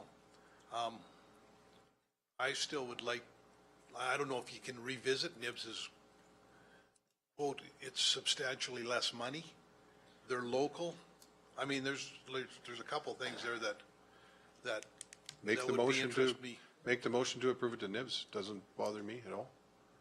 We'll work with Nibs. He's done projects for us before and been very successful. He did the Rosebud Grater Shop. No issue whatsoever.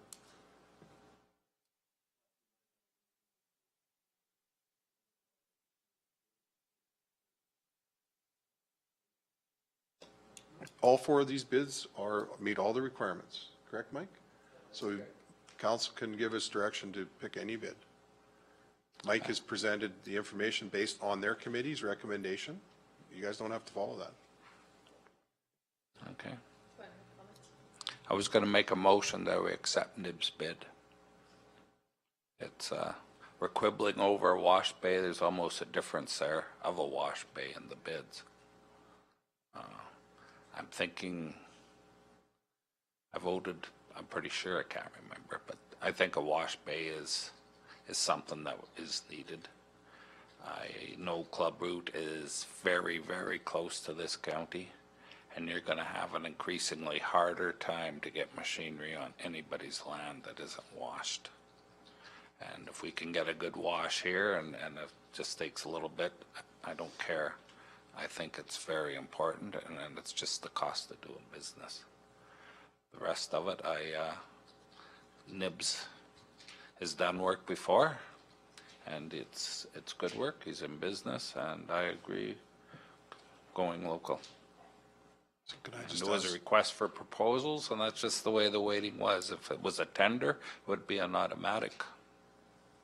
Not automatic, Well, but it'd be pretty pretty close. much, yeah. Pretty much said, So yeah. just a question to Mike then, what would be the amount that council should, right now you've got 2.7, that was Shando's bid. Would Nib's bid be what, Mike, so that could be added to the recommended motion?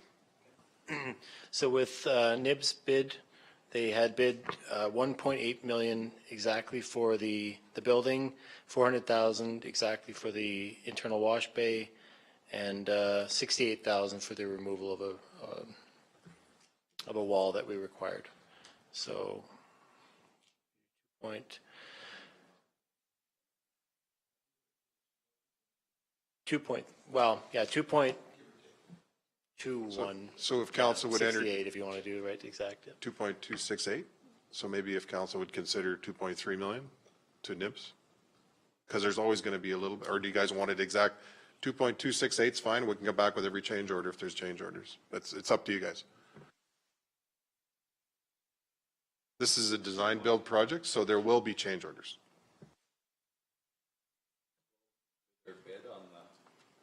The 2.2 bid I seen on the screen, if there's any changes, I would think it would come back to council.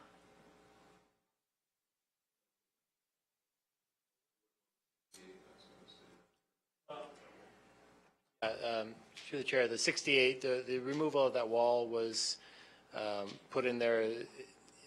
It would be a I questioned as we got into it how important that wall would be. We don't know the structural integrity of it, so it was included on there in case we were able to take it out, if we can't take it out because there's too many shorings needed and that sort of thing. That's why we had it included in there, and that's why I'd like to see it in that. But it's by no means a make or break on this project.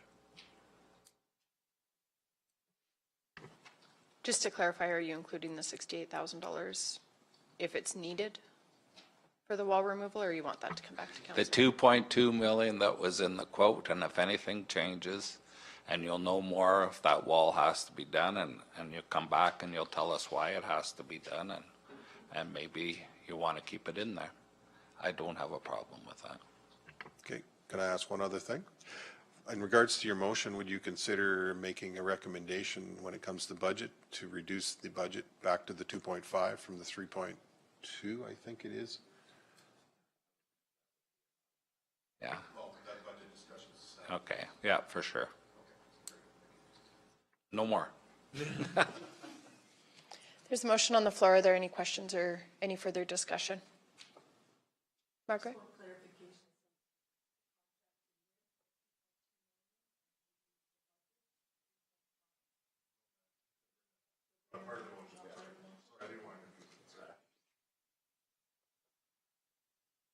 Any further questions or discussion? I do just have a question for when we're doing the RFPs, if there's a way to integrate kind of some rating for local when you're. There is. Well, it's not in the formula. We currently don't have that in our procurement policy, Right. but we can include that. That was a discussion when the procurement policy was revised back in 2014.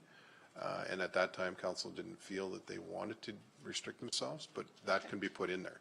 You just have to keep in mind that could go both ways, right? Absolutely. This one happens at the local, and quite often the local is lower because they don't have to pay as much mob, demob, putting people up in hotels and things like that. So we can bring that back if council would like, for sure. It's council's wishes, whatever. I think this process did us fine this time. Like Alan said, I don't want to end up having the high end on the local side and then saying, well, by policy, we should keep it. Good I point. think it's council's prerogative to decide which way to go. All right. That's just one. I'm not Quebec. I'm very glad that NIBS Local is going to do that. The only thing I have to say is I never heard about a wash bay before today. It was always an expansion of the building. I understand never once did I hear wash bay. And to hear it at the last final hour, I don't think I have the information I need to make that decision on that particular part of it. I want the building to go forward, but that's a $400,000 touch that until today it was never presented to me or even discussed. And I don't think anybody else here had ever heard of it. So that's something that I don't like that, doing business that way. You're 100% correct. That was not a direction of council to have the wash bay in there. Yeah. That's why we had a separate price bid on that. Yeah. And but we were, Mike was totally upfront at having that in the report that there was a wash bay in there. So But the I way it just- stands right now, the wash bay stays in at 2.2 million for NIPS. That's the way it stands. Any further discussion regarding the motion on the floor? I'm open if anyone wants to amend my motion, 400,000 less, or taking the wash bay out. But I would like to, if that was to happen, then I'll have further comments. Because there's a construction window that if we try and add it in after, it's going to be more than the 400,000, I'm sure. And if we're going to go down that road and you want a presentation, I'm fine with that. And I don't know what the timelines are for getting started or anything. And we can have a presentation to council. Maybe it's not a bad thing. We can see if the things fit and everything else. I would like to amend that for that very reason, and to look at the cost of this. How much does it cost to take it to secondary? How much does it take to have a machine, equipment go out and wash it on site? Maybe not here, maybe where they're doing the construction site, they can wash them there. There's all sorts of options. And that's there's reasons why. I don't think we have enough information to make that decision. I think back to when the old county shop was in Strathmore, and I remember there was a wash bay put in there, and now it's a source of contamination. And it was a wash bay. So are you putting off a problem until later on, or just let private industry deal with it instead of us? I know when we talked about the wash bay before, that was a concern, this disposal. I would prefer we would leave it at that because we have budget talks coming up. But before the money is spent or before is awarded, we can have a presentation on the wash bay and we can always take it off, right? But I would feel uncomfortable adding more, increasing the budget after it's prepared. It's always better to take something off.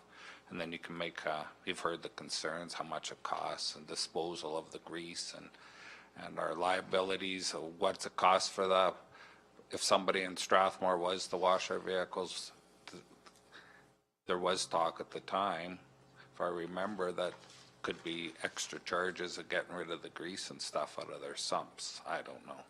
But all that you can look into and put a presentation together. And then I would feel more comfortable keeping the 2.2, and then if we decide we don't want it, we can just limit that part. Then we'll have extra money to take the wall out. That makes sense? Okay. So there's a motion on the floor, which is for $2.2 million, including the wash bay at this point. Further discussion? Glenn? A presentation. Yeah, with direction to administration.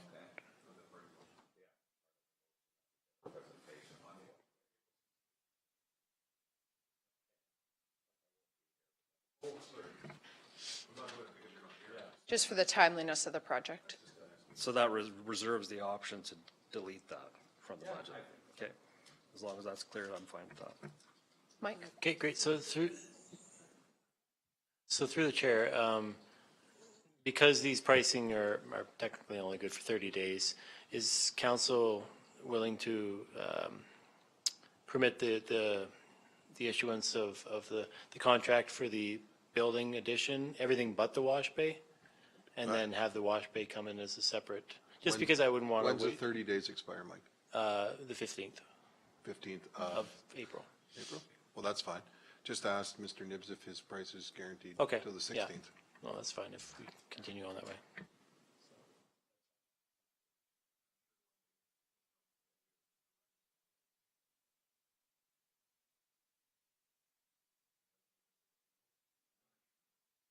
All right. Any further questions? All in favor? Opposed? Motion is carried. We'll just really quickly look at correspondence just because we have appointments after lunch. It's not going to be quick. But we can come back to the correspondence. Okay, we'll adjourn for lunch. We'll reconvene at 1 o'clock for our 1 o'clock appointment.